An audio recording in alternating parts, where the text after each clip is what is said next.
Hello friends, welcome to दृष्टि IQ. सो आज की ये वीडियो आपके आने वाले किसी भी एग्जाम के लिए काफ़ी ज़्यादा महत्वपूर्ण रहने वाली है, क्योंकि इस वीडियो के अंदर हम लोग कवर करेंगे पूरे मई महीने की कंप्लीट करंट अफेयर्स। तो यहाँ पर हम लोग पूरे मई महीने में करंट अफेयर्स के जितने भी इंपॉर्टेंट क्वेश्चंस बने हैं जो कि आपकी परीक्षाओं के अंदर क्वेश्चन पूछे जा सकते हैं, उन सभी को हम लोग यहाँ पर कवर करेंगे। मई महीने में कई सारे इंपॉर्टेंट इवेंट्स हुए हैं जहाँ से आपके एग्जाम के अंदर क्वेश्चन पूछे जा सकते हैं। जैसे कि इस महीने में कई सारे स्पोर्ट्स इवेंट हुए हैं, जैसे कि आईपीएल 2022, संतोष ट्रॉफी इत्यादि। ऐसे ही आपको पता होगा इस महीने के अंदर भारत के प्रधानमंत्री नरेंद्र मोदी ने 5 देशों की यात्रा की है, तो उनसे रिलेटेड भी जितने भी महत्वपूर्ण क्वेश्चन बनते हैं हम उनको कवर करेंगे। तो कुल मिलाकर पूरे मई महीने से मैंने 120 से भी ज़्यादा सबसे जो इम्पोर्टेंट करंट अफेयर्स के क्वेश्चन हैं उनको सेलेक्ट किया है और डेफिनेटली यहाँ से आपके एग्जाम में क्वेश्चन पूछे जाएंगे। तो आज की ये वीडियो आपके आने वाले किसी भी एग्जाम के लिए बहुत ही ज़्यादा महत्वपूर्ण होने वाली है। आपको इस वीडियो को बिल्कुल ध्यान से और अंत तक देखना है, और अगर आप इस वीडियो को कंप्लीट देख लेते हैं तो मई महीने की करंट अफेयर्स को लेकर आप निश्चिंत हो जाएंगे। तो बस आपको इस वीडियो को देखते चलना है। हम लोग शुरू करते हैं। तो स्क्रीन पर आपके सामने सबसे पहला क्वेश्चन है, भारत के नए मुख्य निर्वाचन आयुक्त यानी कि चीफ इलेक्शन कमिश्नर के रूप में किसको अपॉइंट कर दिया गया है। So this is very very important appointment. तो अभी क्या हुआ है, भारत के जो अभी तक चीफ इलेक्शन कमिश्नर थे यानी कि सुशील चंद्रा, वो रिटायर हो चुके हैं और अब उनकी जगह पर नए पर्सन को अपॉइंट कर दिया गया है जिनका नाम है राजीव कुमार। तो कुल मिलाकर आपको याद रखना है कि भारत के नए चीफ इलेक्शन कमिश्नर बन गए हैं राजीव कुमार। और आपको ये भी ध्यान रखना है कि ये भारत के 25वें मुख्य चुनाव आयुक्त बने हैं। वैसे पूरा जो मई महीना है ये अपॉइंटमेंट्स की दृष्टि से काफ़ी महत्वपूर्ण है, क्योंकि इस महीने के अंदर कई सारे महत्वपूर्ण पदों पर नियुक्तियां हुई हैं। तो बस आपको इस वीडियो को ध्यान से देखते चलना है, जहां पर भी जो भी महत्वपूर्ण जानकारी होगी वो मैं आपको बताऊंगा। उत्तर प्रदेश में निर्मित भारत के पहले अमृत सरोवर का उद्घाटन 13 मई को किसने किया। तो जैसा कि आप जानते हैं कि भारत के प्रधानमंत्री नरेंद्र मोदी ने एक पहल शुरू की है जिसको बोलते हैं अमृत सरोवर, और इस पहल के तहत भारत के हर एक जिले में 75 अमृत सरोवर बनाए जाने हैं। हर एक जिले के अंदर कम से कम 75 अमृत सरोवर बनाए जाएंगे। तो इसी पहल के अंतर्गत देश का जो पहला अमृत सरोवर बनकर तैयार हुआ है ये उत्तर प्रदेश के रामपुर जिले में बनाया गया है। उत्तर प्रदेश के रामपुर जिले में एक पटवाई ग्राम पंचायत है, तो यहीं पर देश का पहला अमृत सरोवर बनाया गया है जिसका उद्घाटन किया भारत के केंद्रीय मंत्री मुख्तार अब्बास नकवी ने। जो मुख्तार अब्बास नकवी हैं ये भारत के अल्पसंख्यक कार्य मंत्री हैं, तो इन्होंने हाल ही में देश के पहले अमृत सरोवर का उद्घाटन किया है। भारत के सबसे बड़े ड्रोन उत्सव जिसका नाम रखा गया था भारत ड्रोन महोत्सव 2022, इसका आयोजन कहां पर किया गया। तो दोस्तों हाल ही में देश का सबसे बड़ा ड्रोन उत्सव आयोजित किया गया जिसका नाम था भारत ड्रोन महोत्सव 2022, और ये हुआ नई दिल्ली के प्रगति मैदान में। सो इस क्वेश्चन का हमारा आंसर हो जाएगा ऑप्शन नंबर डी। और आपको बता दूं कि भारत के प्रधानमंत्री नरेंद्र मोदी ने इस भारत ड्रोन महोत्सव 2022 का उद्घाटन किया था। तो यही दो चीज़ें आपके एग्जाम में पूछी जा सकती हैं। इसका आयोजन कहाँ पर हुआ, नई दिल्ली में, उद्घाटन किया प्रधानमंत्री नरेंद्र मोदी ने। संतोष ट्रॉफी 2021-22 का खिताब किस टीम ने जीत लिया है। तो सबसे पहली बात आपको याद रखनी है, जो संतोष ट्रॉफी है ये फुटबॉल का एक भारत के अंदर टूर्नामेंट होता है। अब इस बार संतोष ट्रॉफी जो है इसका आयोजन भी केरल में हुआ था और इसको जीता भी है केरल ने ही। सो यहाँ पर हमारा आंसर हो जाएगा ऑप्शन नंबर ए। केरल ने फाइनल में पश्चिम बंगाल को हरा करके अपना 7वां संतोष ट्रॉफी का खिताब जीता है। यहाँ पर आप देखिए संतोष ट्रॉफी 2021-22 की अगर हम बात करें तो ये इसका 75वां संस्करण था, जो कि केरल के मलप्पुरम में आयोजित किया गया। केरल ने इसको जीता है और फाइनल में हराया वेस्ट बंगाल को। 12 मई 2022 को श्रीलंका के प्रधानमंत्री के रूप में किसने शपथ ली है। तो श्रीलंका जो कि भारत का पड़ोसी देश है, यहाँ पर हाल ही में प्रधानमंत्री बदल गए हैं। अभी तक यहाँ के प्रधानमंत्री थे महिंदा राजपक्षे, लेकिन महिंदा राजपक्षे के खिलाफ यहाँ पर विरोध प्रदर्शन हो रहे थे, क्योंकि आपको पता है आज के समय श्रीलंका जो है ये आर्थिक संकट का सामना कर रहा है। तो महिंदा राजपक्षे के इस्तीफा देने के बाद श्रीलंका के अंदर जो नए प्रधानमंत्री बने हैं इनका नाम है Ranil Wickremesinghe. Ranil Wickremesinghe. So correct answer हो गया ऑप्शन नंबर बी। यहाँ पर आप देख सकते हैं कि पॉलिटिकल पार्टी का नाम है यूनाइटेड नेशनल पार्टी। तो इसी तरीके से जहाँ पर भी जो जरूरी होगा वो मैं आपको साथ में बताता चलूंगा। बंगाल की खाड़ी में उठे चक्रवात आसानी का नामकरण किस देश ने किया है। तो मई महीने के अंदर बंगाल की खाड़ी में एक चक्रवात आया जिसका नाम था आसानी, और इस चक्रवात को नाम दिया था श्रीलंका कंट्री ने। सो करेक्ट आंसर हो जाएगा ऑप्शन नंबर सी। यहाँ पर आप देख सकते हैं आसानी नाम का जो साइक्लोन है ये बंगाल की खाड़ी में आया था, तो इसने भारत के तमिलनाडु, आंध्र प्रदेश, तेलंगाना, ओडिशा, पश्चिम बंगाल इन सब राज्यों को प्रभावित किया, साथ ही इसने श्रीलंका को भी प्रभावित किया। निम्न में से कौन से उपन्यास को अंतर्राष्ट्रीय बुकर पुरस्कार 2022 मिला है? So this question is very very important. जो इंटरनेशनल बुकर प्राइज है ये इस बार दिया गया है टॉम्ब ऑफ सैंड नाम के उपन्यास को। और इंटरेस्टिंग बात यह है कि ये पहला हिंदी नॉवेल बना है जिसको इंटरनेशनल बुकर प्राइज प्रदान किया गया। अगर आपसे पूछे किसने लिखा है तो इसको लिखा है भारत की मशहूर लेखिका गीतांजलि श्री ने। वैसे तो इन्होंने इसको शुरुआत में हिंदी भाषा में लिखा था जिसका नाम था रेत समाधि। तो रेत समाधि के नाम से इन्होंने मूल रूप से इस नॉवेल को लिखा था और फिर बाद में इसको डेजी रॉकवेल ने अंग्रेजी भाषा में ट्रांसलेट करके लॉन्च किया टॉम्ब ऑफ सैंड के नाम से, और इसी बुक को मिला है अंतर्राष्ट्रीय बुकर पुरस्कार। तो याद रखिएगा बहुत ही महत्वपूर्ण है, अंतर्राष्ट्रीय बुकर पुरस्कार 2022 किसको मिला है? टॉम्ब ऑफ सैंड नाम के नॉवेल को, जिसको लिखा है गीतांजलि श्री ने और ट्रांसलेट किया है डेजी रॉकवेल ने। अनिल बैजल के स्थान पर दिल्ली का नया उपराज्यपाल किसको अपॉइंट कर दिया गया है?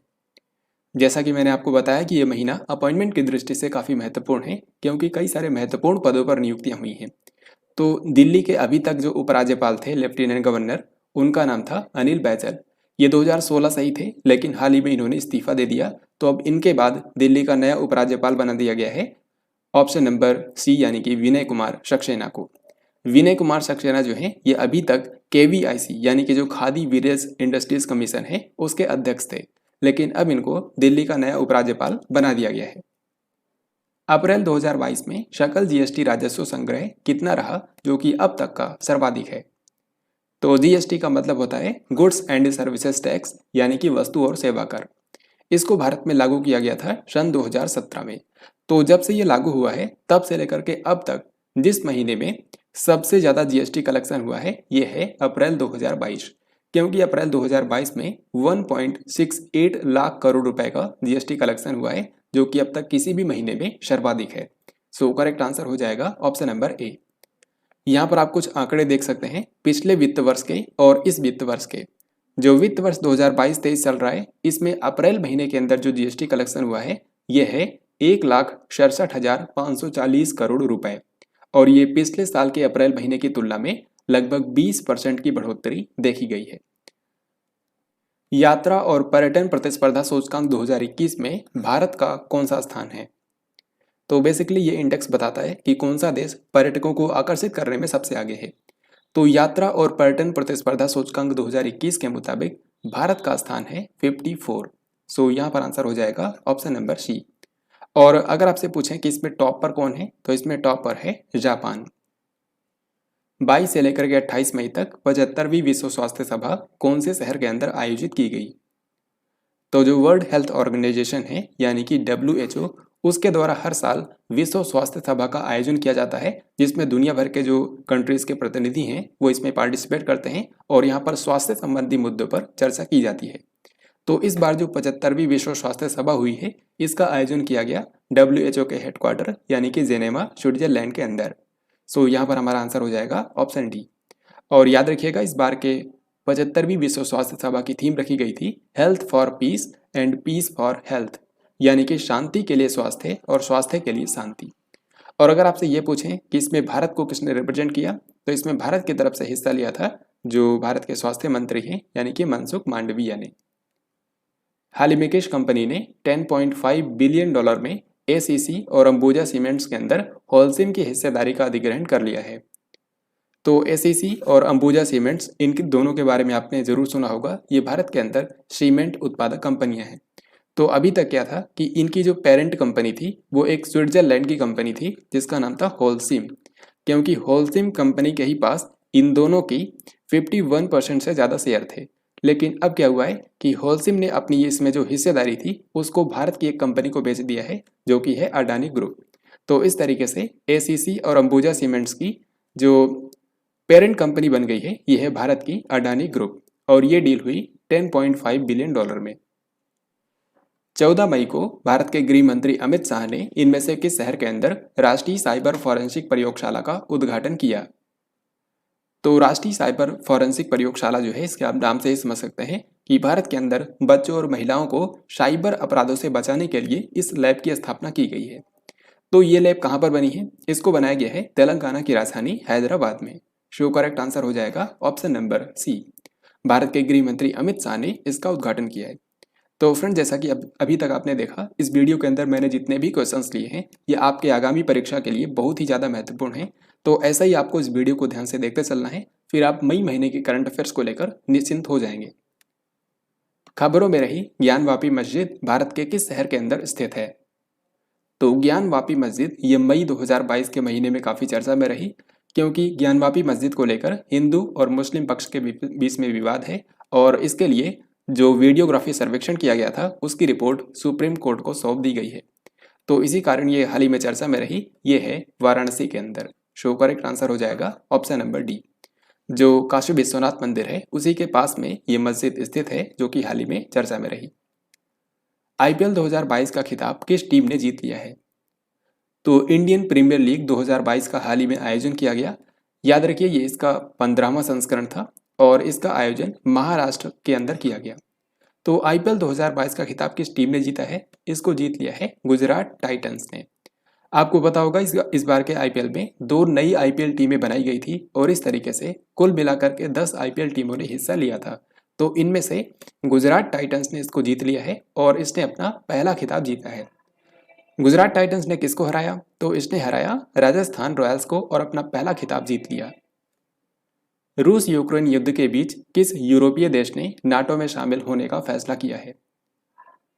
तो रशिया और यूक्रेन के बीच में जो युद्ध चल रहा है, इसी बीच दो यूरोपीय देशों ने नाटो में शामिल होने का फैसला किया है और इसके लिए इन कंट्रीज ने आवेदन भी किया है। एक तो है स्वीडन और दूसरा है फिनलैंड। शो करेक्ट आंसर हो जाएगा ऑप्शन सी, यानी कि उपरोक्त तो दोनों। याद रखिए, स्वीडन के अंदर जो प्रधानमंत्री हैं और फिनलैंड के अंदर जो प्रधानमंत्री हैं, दोनों ही आज के समय महिला हैं। जैसे कि स्वीडन की जो प्रधानमंत्री हैं उनका नाम है मैग्डेलेना एंडरसन और फिनलैंड की जो प्रधानमंत्री हैं उनका नाम है शना मारिन। विश्व प्रेस स्वतंत्रता सूचकांक 2022 के अंदर भारत को कौन से स्थान पर रखा गया है? तो वर्ल्ड प्रेस फ्रीडम इंडेक्स ये काफ़ी महत्वपूर्ण सूचकांक होता है और इसी कारण से आपके परीक्षा के अंदर कई बार पूछा जाता है। वर्ल्ड प्रेस फ्रीडम इंडेक्स हमको ये बताता है कि किस देश के अंदर वहाँ के प्रेस को, मीडिया को कितनी आज़ादी है। तो इसमें कुल मिलाकर के 180 देशों को रैंक किया गया है और इन 180 देशों में भारत का स्थान है 150। सो यहाँ पर आंसर हो जाएगा ऑप्शन डी। जिस कंट्री के अंदर वहाँ के प्रेस को, मीडिया को सबसे ज़्यादा फ्रीडम है वो कंट्री है नॉर्वे, और जिस कंट्री के अंदर यानी कि नंबर 1 रैंक पर है नॉर्वे और सबसे आखिर में है नॉर्थ कोरिया। तो नॉर्थ कोरिया की जो रैंक है वो है 180।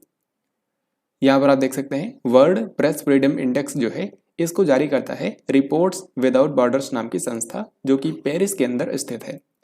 इसमें टॉप कंट्री रहा नॉर्वे, यानी कि यहाँ पर प्रेस को सबसे ज़्यादा आज़ादी है। वहीं भारत की रैंक है 150, जो कि पिछले बार थी 142। तो भारत 8 पायदान नीचे चला गया है। बॉटम कंट्री यहाँ पर है दक्षिण कोरिया, जिसकी रैंक है 180। तो वर्ल्ड प्रेस फ्रीडम इंडेक्स के बारे में सिर्फ इतनी ही बातें आपको ध्यान रखनी है। बंगबंधु शेख मुजीबुर रहमान पर भारत और बांग्लादेश के द्वारा संयुक्त रूप से बनाई गई फीचर फिल्म का क्या नाम है? तो बंगबंधु शेख मुजीबुर रहमान कौन है? ये बांग्लादेश के प्रथम राष्ट्रपति थे। साथ ही बांग्लादेश की आज़ादी में इनका काफ़ी योगदान था, जिसके चलते इनको बांग्लादेश का राष्ट्रपिता भी कहा जाता है। तो इनके जीवन के ऊपर भारत और बांग्लादेश ने मिल करके एक संयुक्त रूप से फिल्म बनाई है, जिसका टाइटल है Mujib the making of the nation. तो ये जो फिल्म है, यहाँ पर आप इसको देख सकते हैं, इसका हाल ही में ट्रेलर लॉन्च किया गया था भारत के सूचना और प्रसारण मंत्री अनुराग सिंह ठाकुर के द्वारा। तो इस फिल्म का टाइटल क्या है? Mujib the making of the nation. और एक चीज़ और आपसे पूछ सकते हैं कि इसके निर्देशक कौन है? इस फिल्म के निर्देशक हैं भारत के श्याम बेनेगल। ये भारत के मशहूर डायरेक्टर हैं, तो इन्होंने ही इस फिल्म को डायरेक्ट किया है, श्याम बेनेगल। किस संस्थान ने माउंट एवरेस्ट के ऊपर 8,830 मीटर की ऊंचाई पर दुनिया का सबसे ऊंचा मौसम स्टेशन स्थापित किया है? तो विश्व का सबसे ऊंचा मौसम स्टेशन हाल ही में स्थापित किया गया है माउंट एवरेस्ट पर। आप जानते हैं कि माउंट एवरेस्ट की ऊंचाई है 8,848.86 मीटर। तो बिल्कुल टॉप से लगभग कुछ ही मीटर नीचे 8,830 मीटर की ऊंचाई पर दुनिया का सबसे ऊंचा मौसम स्टेशन स्थापित किया गया है।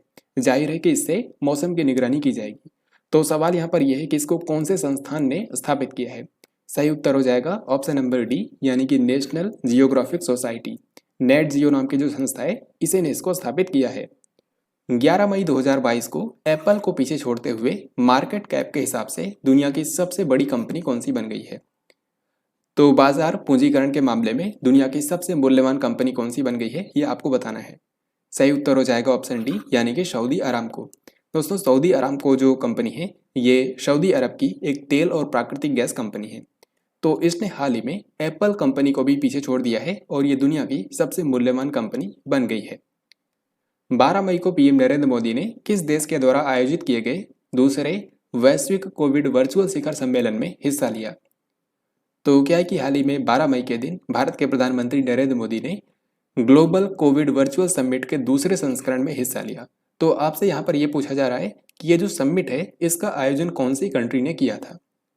तो याद रखिए ये जो कोविड वर्चुअल शिखर सम्मेलन हुआ है इसका आयोजन किया था अमेरिका ने। अमेरिका के जो राष्ट्रपति हैं जो बाइडेन, उन्होंने इसकी मेजबानी की थी और भारत के प्रधानमंत्री नरेंद्र मोदी ने भी इसमें हिस्सा लिया।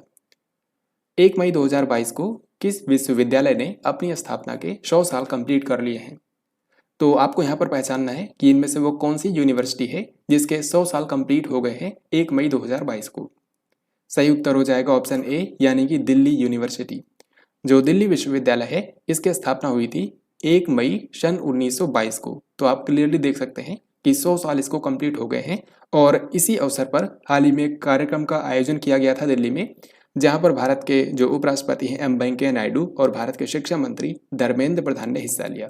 और इसी कार्यक्रम के दौरान दिल्ली विश्वविद्यालय के लिए 100 रुपए का एक स्मारक सिक्का और डाक टिकट भी जारी की गई। तो इतनी बातें आपको याद रखनी है। अब इस क्वेश्चन में आपको बताना है कि केंद्र सरकार ने किसकी अध्यक्षता में भारतीय कपास परिषद के गठन की घोषणा की है। तो हाल ही में केंद्र सरकार ने भारतीय कपास परिषद यानी कि कॉटन काउंसिल ऑफ इंडिया का गठन किया है। आपको इस क्वेश्चन में यह बताना है कि ये जो कॉटन काउंसिल ऑफ इंडिया का गठन किया गया है इसके अध्यक्ष कौन बनाए गए हैं। तो इसके अध्यक्ष बनाए गए हैं कॉटन मैन के नाम से मशहूर सुरेश भाई कोटक। तो सुरेश भाई कोटक की अध्यक्षता में भारतीय कपास परिषद का गठन किया गया है। 13 मई 2022 को प्रधानमंत्री नरेंद्र मोदी ने मध्य प्रदेश की किस नीति का शुभारंभ किया। तो 13 मई 2022 को भारत के प्रधानमंत्री नरेंद्र मोदी ने मध्य प्रदेश की स्टार्टअप नीति का शुभारंभ किया। तो मध्य प्रदेश में स्टार्टअप्स को बढ़ावा देने के लिए जो मध्य प्रदेश की स्टार्टअप नीति है उसी का शुभारंभ किया है भारत के प्रधानमंत्री नरेंद्र मोदी ने। इस दौरान पीएम नरेंद्र मोदी ने मध्य प्रदेश में स्टार्टअप्स के लिए एक पोर्टल का भी अनावरण किया। 1 मई 2022 को थल सेना के उप प्रमुख के रूप में किसने कार्यभार ग्रहण किया है। तो इंडियन आर्मी के नए वाइस चीफ कौन बन गए हैं ये आपको बताना है। तो देखिए दोनों ही आपको बता देता हूँ। थल सेना के प्रमुख की अगर बात की जाए तो थल सेना के आज के समय प्रमुख हैं जनरल मनोज पांडे, लेकिन थल सेना के उप प्रमुख की अगर बात आए तो इनका नाम है बग्गावली सोमशेखर राजू। तो लेफ्टिनेंट जनरल BS राजू जो हैं ये थल सेना के नए उप प्रमुख बने हैं। सो करेक्ट आंसर होगा ऑप्शन डी। दोस्तों अब इसी के साथ मैं आपको बताऊंगा कि मई 2022 के महीने में कौन सी सबसे महत्वपूर्ण अपॉइंटमेंट्स हुई हैं। तो यहाँ पर आप देख सकते हैं यहाँ पर क्वेश्चन मार्क हैं। सबसे पहले आप इनको खुद से ट्राई कीजिए फिर मैं आपको राइट आंसर बताता हूँ। तो देखिए नीति आयोग की अगर हम बात करें तो नीति आयोग के नए उपाध्यक्ष बन गए हैं डॉक्टर सुमन बेरी। इनसे पहले थे राजीव कुमार, लेकिन अब नीति आयोग के नए उपाध्यक्ष बन गए हैं डॉक्टर सुमन बेरी। भारत के नए विदेश सचिव बन गए हैं विनय मोहन क्वात्रा। अभी तक भारत के जो विदेश सचिव थे उनका नाम था हर्षवर्धन श्रृंगला, लेकिन अब उनकी जगह ले ली है विनय मोहन क्वात्रा ने। भारतीय उद्योग परिसंघ यानी कि जो कॉन्फेडरेशन ऑफ इंडियन इंडस्ट्री है इसके नए अध्यक्ष बन गए हैं संजीव बजाज। भारत के मुख्य निर्वाचन आयुक्त यानी कि चीफ इलेक्शन कमिश्नर तो ये बन गए हैं राजीव कुमार। दिल्ली के उपराज्यपाल अभी तक थे अनिल बैजल, लेकिन अब उनकी जगह पर बन गए हैं विनय कुमार सक्सेना। फिर इसके बाद त्रिपुरा जो कि भारत का एक पूर्वोत्तर राज्य है, यहाँ पर हाल ही में मुख्यमंत्री बदल गए हैं। अभी तक यहाँ के मुख्यमंत्री थे बिप्लब कुमार देव, लेकिन उन्होंने इस्तीफा दे दिया और उनके बाद त्रिपुरा के नए मुख्यमंत्री बन गए हैं डॉक्टर माणिक शाह। तो दोस्तों ये इस महीने के सबसे महत्वपूर्ण अपॉइंटमेंट्स थे। वैसे और भी जो महत्वपूर्ण अपॉइंटमेंट्स हुए हैं इस महीने में वो मैं आपको इसी वीडियो में आगे बताऊंगा। तो बस आपको वीडियो को ध्यान से देखते चलना है। अब अगला सवाल देखते हैं। 1 मई 2022 को किसने भारत के नए विदेश सचिव का पदभार संभाल लिया है? तो अभी अभी जस्ट मैंने आपको बताया कि भारत के नए विदेश सचिव बन गए हैं विनय मोहन क्वात्रा। विनय मोहन क्वात्रा से पहले भारत के विदेश सचिव थे हर्षवर्धन श्रृंगला, लेकिन अब बन गए हैं विनय मोहन क्वात्रा। 14-15 मई को पहला अतुलनीय भारत अंतर्राष्ट्रीय क्रूज सम्मेलन किस शहर के अंदर आयोजित किया गया है? तो देश के अंदर पहली बार incredible India international cruise conference का आयोजन किया गया और ये आयोजित हुआ मुंबई के अंदर। सो सही आंसर हो जाएगा ऑप्शन नंबर ए। याद रखिएगा, इसको भारत का जो बंदरगाह, जहाज रानी और जल मार्ग मंत्रालय है उसने फिक्की के सहयोग से इसका आयोजन किया था और ये पहली बार इसका आयोजन हुआ है। अब इस क्वेश्चन में आपको बताना है IBA महिला विश्व मुक्केबाजी चैंपियनशिप 2022 में किस एकमात्र भारतीय महिला मुक्केबाज ने स्वर्ण पदक जीता है? तो दोस्तों, हाल ही में महिलाओं की विश्व मुक्केबाजी चैंपियनशिप का आयोजन किया गया, यानी कि वर्ल्ड बॉक्सिंग चैंपियनशिप। ये चैंपियनशिप हुई तुर्की में। तुर्की का जो इस्तांबुल शहर है वहीं पर इस बार की महिलाओं की वर्ल्ड बॉक्सिंग चैंपियनशिप हुई। इसके अंदर भारत ने सिर्फ 3 मेडल जीते हैं, यानी कि भारत की 3 महिला मुक्केबाजों ने भारत को मेडल दिलाए हैं। इनमें से भी सिर्फ एक ही गोल्ड मेडल है और ये दिलाया है तेलंगाना के निजामाबाद की निखत जरीन ने। तो निखत जरीन जो है ये तेलंगाना के निजामाबाद की एक मशहूर भारतीय महिला मुक्केबाज हैं और इन्होंने इस बार की प्रतियोगिता में भारत को एकमात्र गोल्ड मेडल दिलाया है। अन्य जो 2 बॉक्सर्स हैं उनमें से एक है परवीन हुड्डा और दूसरी है मनीषा मौन। अब महिलाओं की इस बार की जो वर्ल्ड बॉक्सिंग चैंपियनशिप हुई है इसके बारे में आपको 2-3 बातें याद रखनी है। जैसे कि इसका आयोजन किया गया है इस्तांबुल तुर्की में। इसमें मेडल टैली में जो टॉप पर रहा ये था तुर्की ही, और भारत को यहाँ पर चौथे स्थान पर रखा गया क्योंकि भारत की मुक्केबाजों ने 3 मेडल जीते हैं, जिनमें से एक है गोल्ड, सिल्वर एक भी नहीं है और ब्रॉन्ज है 2। यानी कि भारत की एक महिला मुक्केबाज ने गोल्ड मेडल दिलाया है जिनका नाम है निखत जरीन। फिर 2 महिला मुक्केबाजों ने ब्रॉन्ज मेडल दिलाया है, इनमें से एक का नाम है मनीषा मौन और दूसरी है परवीन हुड्डा। इनसे भारत के प्रधानमंत्री नरेंद्र मोदी ने भी मुलाकात की, तो आपको ध्यान रखना है, बहुत ही ज़्यादा महत्वपूर्ण है। फिर अगला सवाल यहाँ पर इंटरनेशनल अपॉइंटमेंट से है। आपको बताना है कि 15 मई 2022 को हसन शेख महमूद इनमें से किस अफ्रीकी देश के नए राष्ट्रपति बन गए हैं? तो हसन शेख महमूद, जिनको आप यहाँ पर देख पा रहे हैं, ये एक अफ्रीकी देश के नए राष्ट्रपति बने हैं।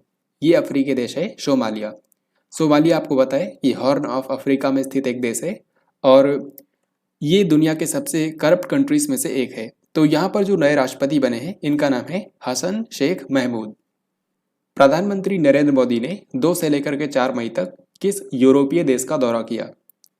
तो प्राइम मिनिस्टर नरेंद्र मोदी की ये इस साल की पहली विदेश यात्रा थी जो कि इन्होंने 3 यूरोपीय देशों में की।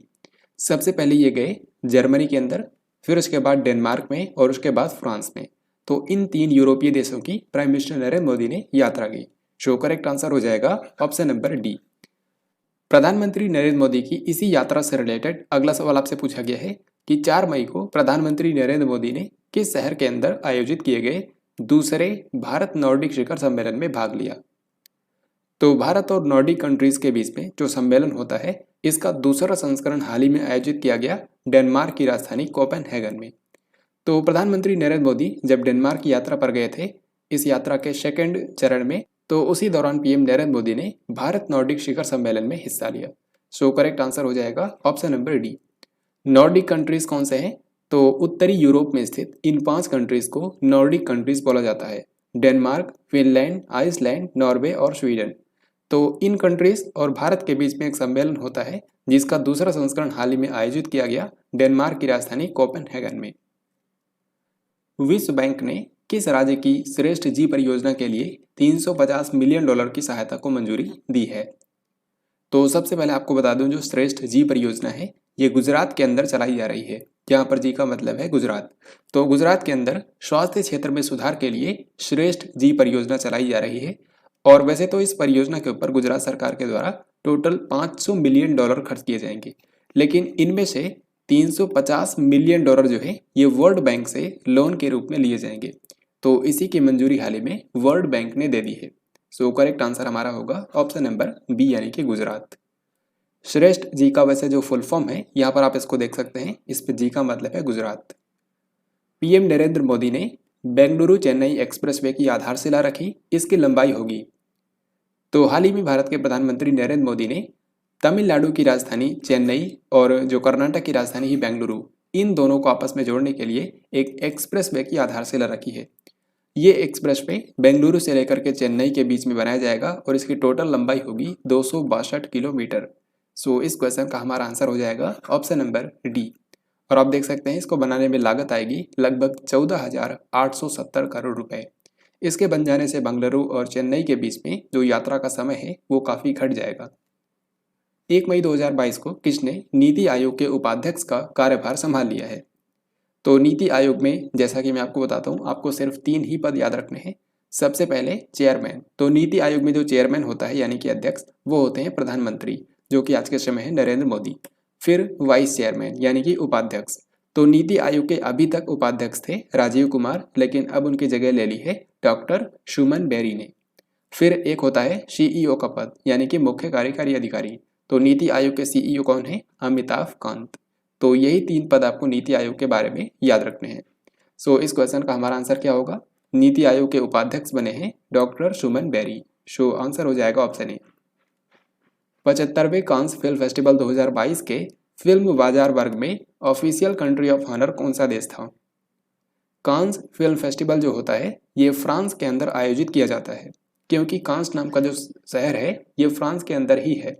तो यहीं पर हर साल एक फिल्म फेस्टिवल लगता है, जिसका इस बार 75वां संस्करण आयोजित किया गया। इस बार के 75वें कांस फिल्म फेस्टिवल के अंदर फिल्म बाजार वर्ग में भारत को ऑफिशियल कंट्री ऑफ ऑनर के रूप में सम्मानित किया गया था। सो यहाँ पर हमारा आंसर हो जाएगा ऑप्शन नंबर ए, भारत। हाल ही में किस देश ने संयुक्त राष्ट्र विश्व पर्यटन संगठन यानी कि UNWTO की सदस्यता छोड़ दी है? तो यूनाइटेड नेशन की जो एजेंसी है विश्व पर्यटन संगठन, इसका मुख्यालय है स्पेन की राजधानी मैड्रिड में। और नाम के मुताबिक ये जो संस्था है ये दुनिया भर में पर्यटन को बढ़ावा देने के लिए काम करती है। तो क्या है कि रूस भी इसका एक मेंबर था, लेकिन इस संस्था ने डिसाइड किया था कि रूस की सदस्यता निलंबित कर दी जाएगी, क्योंकि रूस ने यूक्रेन पर आक्रमण किया है और उसके लिए इस संस्था में वोटिंग की जानी थी। लेकिन ये सब होने से पहले ही रूस ने खुद ब खुद अपने आप को इस संस्था से बाहर कर लिया, यानी कि रूस जो है उसने इसकी सदस्यता छोड़ दी है। साथ ही आपको ये भी बता दूं कि इसी तरीके से जो यूनाइटेड नेशन की मानवाधिकार संस्था है UNHRC, United nation human rights council, उससे भी रूस को निलंबित कर दिया गया है। महाराष्ट्र के सांगली नगर निगम ने शहर को किस रंग से रंगने का निर्णय लिया है? तो जैसा कि आप जानते हैं महाराष्ट्र का जो सांगली रीजन है ये हल्दी यानी कि टर्मरिक के लिए फेमस है, और इस यहाँ की जो हल्दी है उसको GI टैग भी मिला हुआ है। तो महाराष्ट्र के सांगली रीजन को पहचान दिलाने के लिए इस शहर के अंदर जो सरकारी प्रतिष्ठान हैं उनकी बिल्डिंग्स को येलो कलर में पेंट कर दिया जाएगा। तो ये डिसीजन लिया है महाराष्ट्र के सांगली नगर निगम ने। सो करेक्ट आंसर होगा ऑप्शन बी यानी कि येलो कलर। सर्वोच्च न्यायालय ने इनमें से किस मामले में नवजोत सिंह सिद्धू को 1 साल के सश्रम कारावास की सजा सुनाई है? तो नवजोत सिंह सिद्धू जो कि आप जानते हैं पंजाब में कांग्रेस के पूर्व अध्यक्ष थे, इनको हाल ही में सुप्रीम कोर्ट ने 1 साल की जेल की सजा सुनाई है। तो जिस मामले के तहत इनको सजा सुनाई गई है ये है 1988 का रोड रेज मामला, जिसमें गुरनाम सिंह की मौत हो गई थी। तो नवजोत सिंह सिद्धू को 1 साल के लिए जेल की सजा सुनाई गई है और इनको पटियाला जेल में भेज भी दिया गया है। 12वीं सीनियर महिला हॉकी राष्ट्रीय चैंपियनशिप 2022 किस टीम ने जीत ली है? तो महिलाओं की जो सीनियर लेवल की राष्ट्रीय हॉकी चैंपियनशिप होती है, हाल ही में उसका आयोजन किया गया। इस बार का जो टूर्नामेंट हुआ है ये मध्य प्रदेश की राजधानी भोपाल में आयोजित किया गया। अब अगर आपसे पूछें कि इसको जीता किसने है, तो इसको जीता है ओडिशा की टीम ने। और याद रखिएगा ओडिशा की टीम ने पहली बार ये खिताब जीता है, इसने फाइनल में हराया कर्नाटक को। भारत ने 24वें ग्रीष्मकालीन बधिर ओलंपिक्स में अब तक का सर्वश्रेष्ठ प्रदर्शन करते हुए कुल कितने पदक जीते हैं? तो हाल ही में 24th समर डेफ ओलंपिक्स का आयोजन किया गया। जाहिर है कि इसमें जो डेफ एथलीट्स होते हैं, यानी कि जो एथलीट्स सुनने में सक्षम नहीं हैं, ऐसे एथलीट्स इसमें हिस्सा लेते हैं।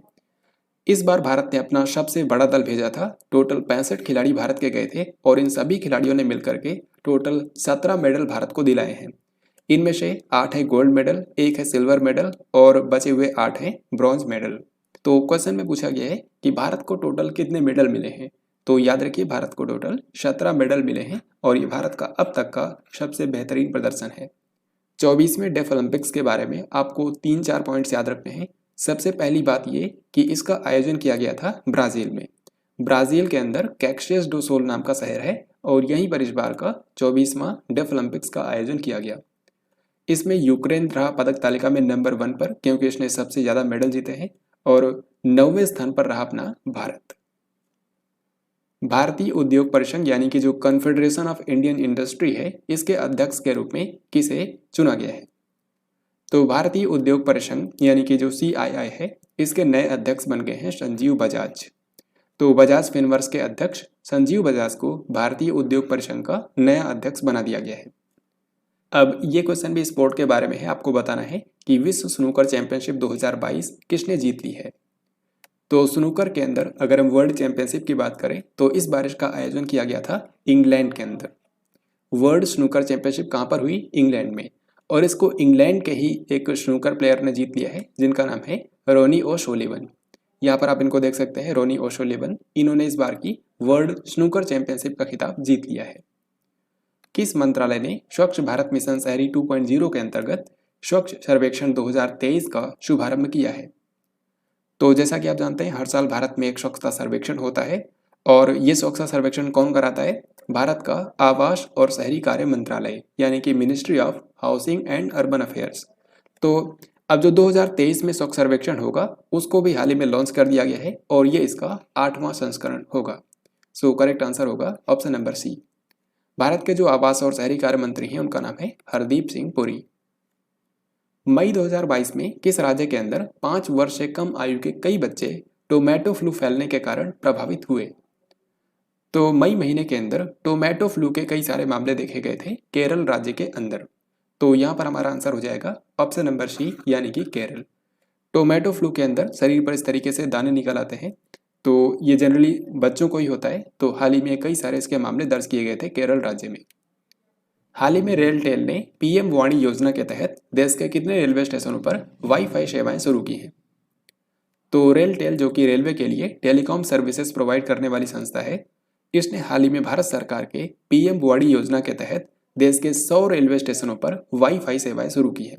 सो करेक्ट आंसर हो जाएगा ऑप्शन नंबर डी यानी कि 100 रेलवे स्टेशन। शुरुआत में तो ये 100 रेलवे स्टेशनों पर ही शुरू किया गया है, लेकिन धीरे धीरे इसको अन्य रेलवे स्टेशनों पर भी शुरू किया जाएगा। यहाँ पर आप ये भी देख सकते हैं PM वाणी जो सरकार की योजना है उसका फुल फॉर्म है prime minister wifi access network interface, जिसके तहत रेलटेल ने 100 रेलवे स्टेशनों पर वाईफाई सुविधाएं शुरू की हैं। हाल ही में किस प्रसिद्ध भौतिक विज्ञानी को टेम्पल्टन पुरस्कार 2022 मिला है? तो टेम्पल्टन पुरस्कार 2022 से सम्मानित किया गया है अमेरिका के मशहूर भौतिक विज्ञानी फ्रैंक विल्जेक को। सो यहाँ पर हमारा आंसर होगा ऑप्शन नंबर ए। दोस्तों, फ्रैंक विल्जेक जो हैं इन्होंने प्रकृति के मूलभूत सिद्धांतों को समझाने में काफ़ी योगदान दिया है और इसी के लिए इनको सन 2004 में फिजिक्स का नोबेल पुरस्कार भी दिया गया था। तो सन 2004 में इनको फिजिक्स का नोबेल पुरस्कार मिला और इस साल इनको टेम्पल्टन पुरस्कार 2022 से सम्मानित किया गया है।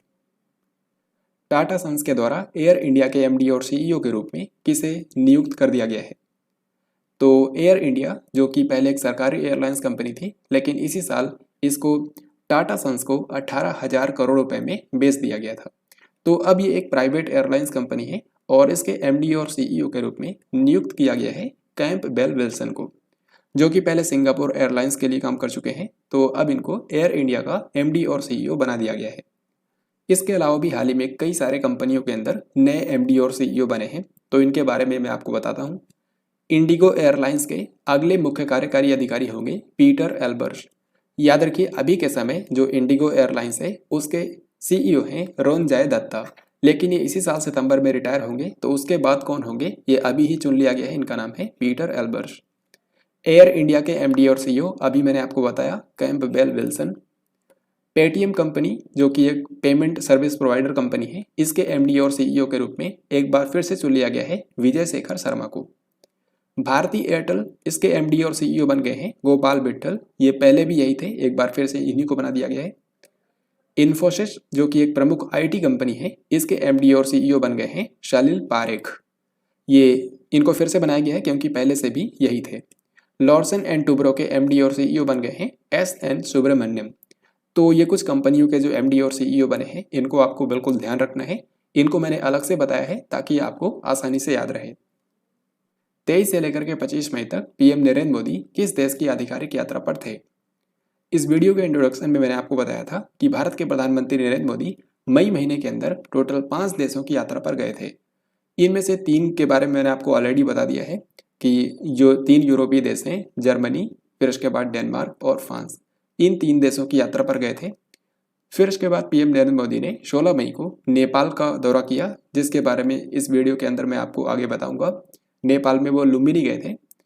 फिर उसके बाद पीएम नरेंद्र मोदी ने क्वाड समिट में हिस्सा लेने के लिए जापान गए।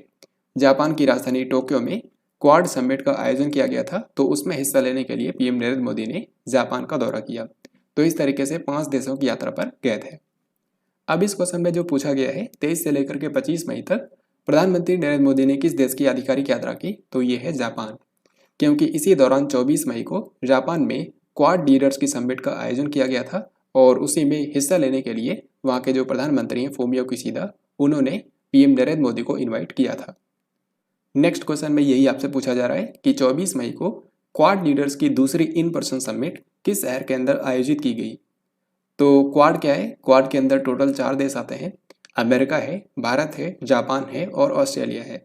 तो इन्हीं चारों देशों को मिलाकर क्वाड ग्रुप कहा जाता है।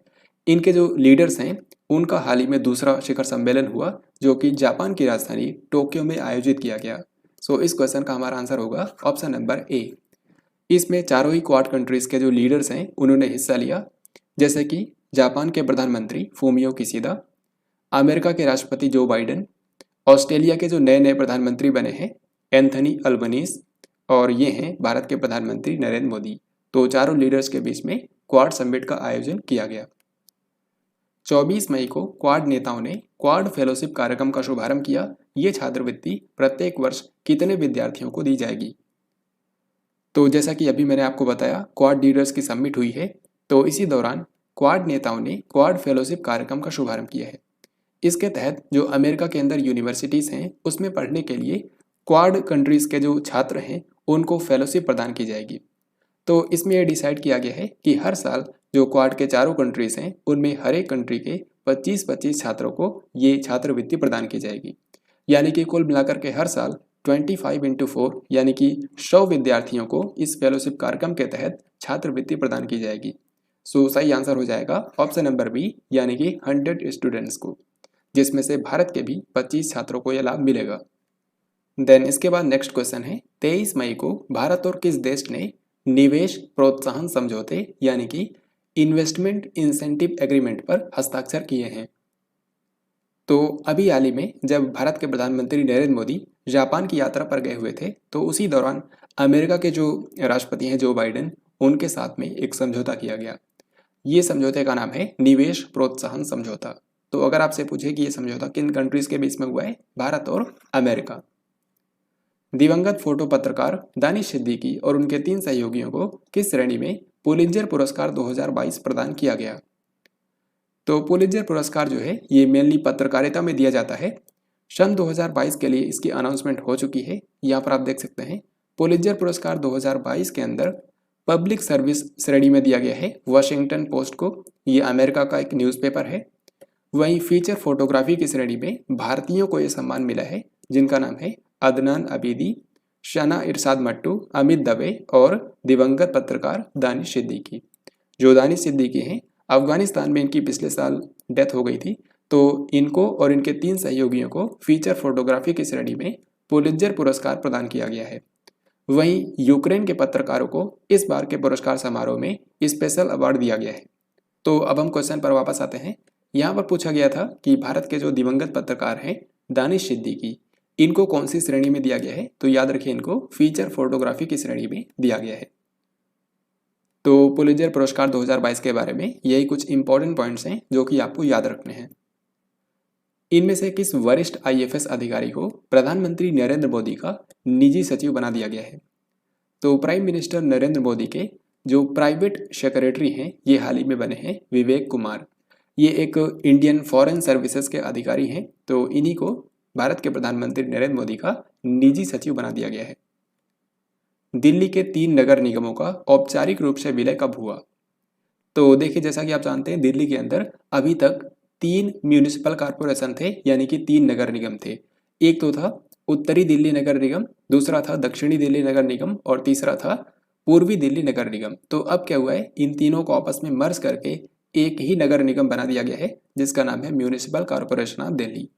यहाँ पर आप देख सकते हैं जो 3 नगर निगम थे इन तीनों को मर्ज करके म्यूनिसिपल कॉरपोरेशन ऑफ दिल्ली का गठन किया गया है।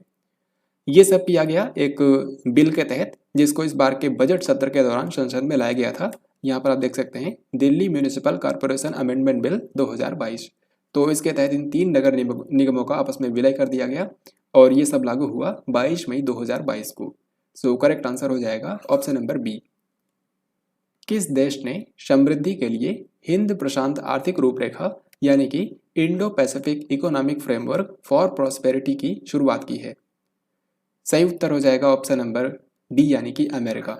तो अभी जब क्वाड समिट का आयोजन किया गया था तो उसी दौरान जो अमेरिका के राष्ट्रपति हैं जो बाइडेन, इन्होंने Indo Pacific economic framework for prosperity की शुरुआत की है।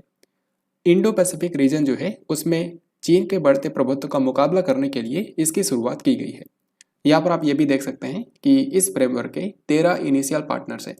एक तो इसमें अमेरिका खुद ही है जिसने इसको लॉन्च किया है, फिर 3 अन्य जो क्वाड ग्रुप के कंट्रीज हैं वो हैं, बाकी 9 अन्य कंट्रीज भी हैं जिनके साथ मिल करके इस इकोनॉमिक फ्रेमवर्क की शुरुआत की गई है। खेलो इंडिया यूनिवर्सिटी गेम्स 2021 की पदक तालिका में किस यूनिवर्सिटी ने शीर्ष स्थान हासिल किया है? तो दोस्तों खेलो इंडिया यूनिवर्सिटी गेम्स जो है ये भारत में यूनिवर्सिटी के लेवल पर होने वाला सबसे बड़ा स्पोर्ट इवेंट होता है। हाल ही में इसका 2nd एडिशन आयोजित किया गया था कर्नाटक की राजधानी बेंगलुरु में। तो पहली बात तो आपको ये ध्यान रखनी है कि 2nd खेलो इंडिया यूनिवर्सिटी गेम्स का मेज़बान कौन था? बेंगलुरु। इसमें जिस यूनिवर्सिटी ने टॉप किया है ये है जैन विश्वविद्यालय कर्नाटका। सो करेक्ट आंसर होगा ऑप्शन नंबर ए। यहाँ पर आप मेडल टैली में देख सकते हैं 2nd खेलो इंडिया यूनिवर्सिटी गेम्स के अंदर नंबर 1 पर रहा जैन यूनिवर्सिटी जो कि है कर्नाटका में, दूसरे नंबर पर रहा लवली प्रोफेशनल यूनिवर्सिटी और तीसरे नंबर पर रहा पंजाब यूनिवर्सिटी। 25 से लेकर के 28 मई तक 4 दिवसीय शिरुई लिली महोत्सव 2022 किस राज्य के अंदर आयोजित किया गया? इस क्वेश्चन का आंसर करना बहुत ही आसान है क्योंकि शिरुई लिली जो महोत्सव होता है ये मणिपुर के अंदर आयोजित किया जाता है। मणिपुर में एक सिरुई नाम का गांव है जहां पर एक विशेष प्रकार का फूल होता है जो कि दुनिया में और कहीं भी नहीं होता है। इस फूल को बोलते हैं शिरुई लिली और ये मणिपुर राज्य का स्टेट फ्लावर भी है। तो ये अप्रैल महीने के दौरान खिलता है और दुनिया भर के जो पर्यटक हैं वो यहाँ पर आते हैं। इसी दौरान शिरुई लिली महोत्सव का आयोजन किया जाता है। तो आई होप आपको ये याद रहेगा मणिपुर के अंदर इसका आयोजन किया जाता है। हाल ही में किस भारतीय एथलीट ने 5000 मीटर रेस में 30 साल पुराना राष्ट्रीय रिकॉर्ड तोड़ दिया है? तो यहाँ पर आप जिनको देख पा रहे हैं ये भारत के एक मशहूर एथलीट हैं। पिछले बार जब ओलंपिक्स हुए थे टोक्यो में उसमें भी इन्होंने 3000 मीटर स्टीपल चेस के अंदर हिस्सा लिया था। हालांकि वहाँ पर ये कोई भी मेडल जीत नहीं पाए थे। तो अभी हाल ही में अमेरिका के अंदर जो 5000 मीटर की रेस हुई थी उसमें इन्होंने भारत का एक नया राष्ट्रीय रिकॉर्ड बनाया है क्योंकि ये रिकॉर्ड 30 साल पहले बनाया था बहादुर प्रसाद ने और अब ये रिकॉर्ड तोड़ दिया है अविनाश साबले ने। तो जिनको आप देख रहे हैं इनका नाम है अविनाश साबले। केंद्रीय मंत्री डॉक्टर जितेंद्र सिंह ने किस स्थान पर देश के पहले लेवेंडर फेस्टिवल का उद्घाटन किया? तो लेवेंडर क्या है? लेवेंडर एक सुगंधित पौधा होता है जिसकी खेती को बैगनी क्रांति यानी कि पर्पल रेवोल्यूशन कहा जाता है। तो इसी के लिए हाल ही में लेवेंडर फेस्टिवल का आयोजन किया गया था जम्मू कश्मीर के भद्रवाह में। सो करेक्ट आंसर हो जाएगा ऑप्शन नंबर सी।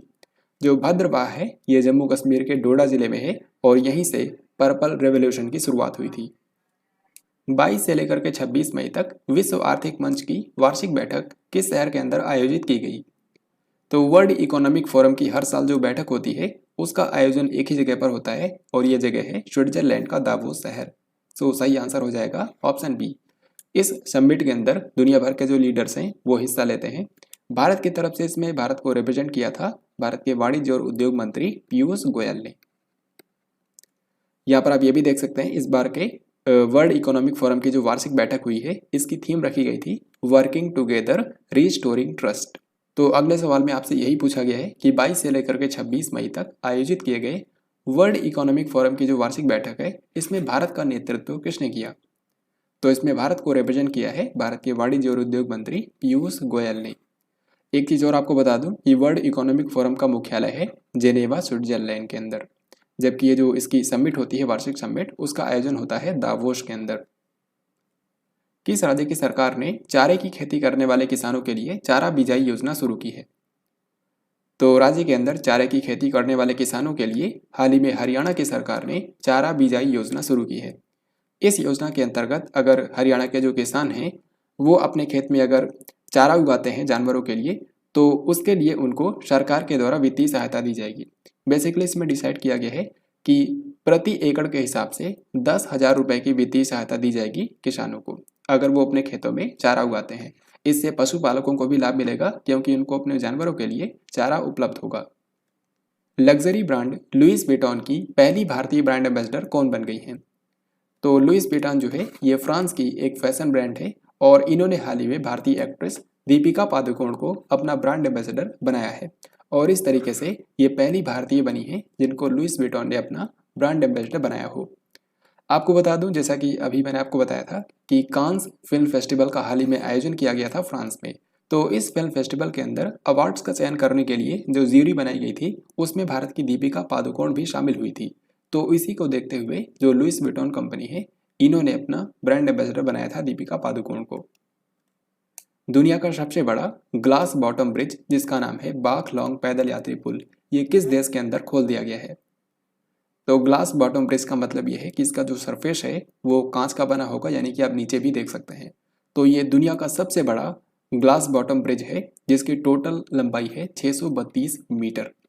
तो ये कहाँ पर बना है? इसको बनाया गया है वियतनाम के अंदर। सो करेक्ट आंसर होगा ऑप्शन नंबर डी।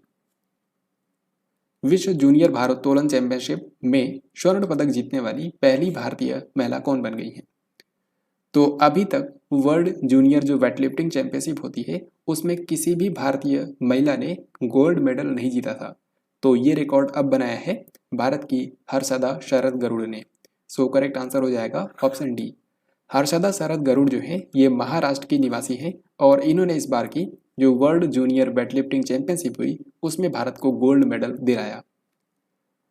यहाँ पर आप देख सकते हैं जूनियर वर्ल्ड वेटलिफ्टिंग चैंपियनशिप जो हुई है इसका आयोजन किया गया था ग्रीस के हेराक्लियोन में। इसमें मेडल टैली में तुर्की ने टॉप किया है और भारत ने यहाँ पर 9वां स्थान हासिल किया क्योंकि भारतीय जो वेटलिफ्टर्स गए थे उन्होंने 3 मेडल जीते हैं, 1 गोल्ड, 1 सिल्वर और 1 ब्रॉन्ज। तो भारत को इसमें जो 1 गोल्ड मेडल दिलाया है इनका नाम है हर्षदा शरद गरुड़ और ये इस चैंपियनशिप के अंदर गोल्ड मेडल जीतने वाली पहली भारतीय महिला भारोत्तोलक बन गई हैं। हाल ही में सरकार ने भारतीय जीवन बीमा निगम यानी कि LIC में 3.5% हिस्सेदारी बेचकर कितनी धनराशि जुटाई है? तो भारतीय जीवन बीमा निगम जो कि देश की सबसे बड़ी बीमा कंपनी है, हाल ही में इसका IPO लॉन्च किया गया था, यानी कि जो आम लोग हैं वो LIC के अंदर इन्वेस्ट कर सकते थे। तो इसके तहत सरकार ने LIC के अंदर अपनी 3.5% हिस्सेदारी बेच दी है और इसके जरिए सरकार ने 21,000 करोड़ रुपए जुटाए हैं। तो इस तरीके से ये अब तक का सबसे बड़ा IPO था, इसके बारे में बिल्कुल आपको ध्यान रखना है। सो यहाँ पर हमारा आंसर होगा ऑप्शन बी। बायोगैस से चलने वाले भारत के पहले EV चार्जिंग स्टेशन का उद्घाटन किस शहर के अंदर किया गया?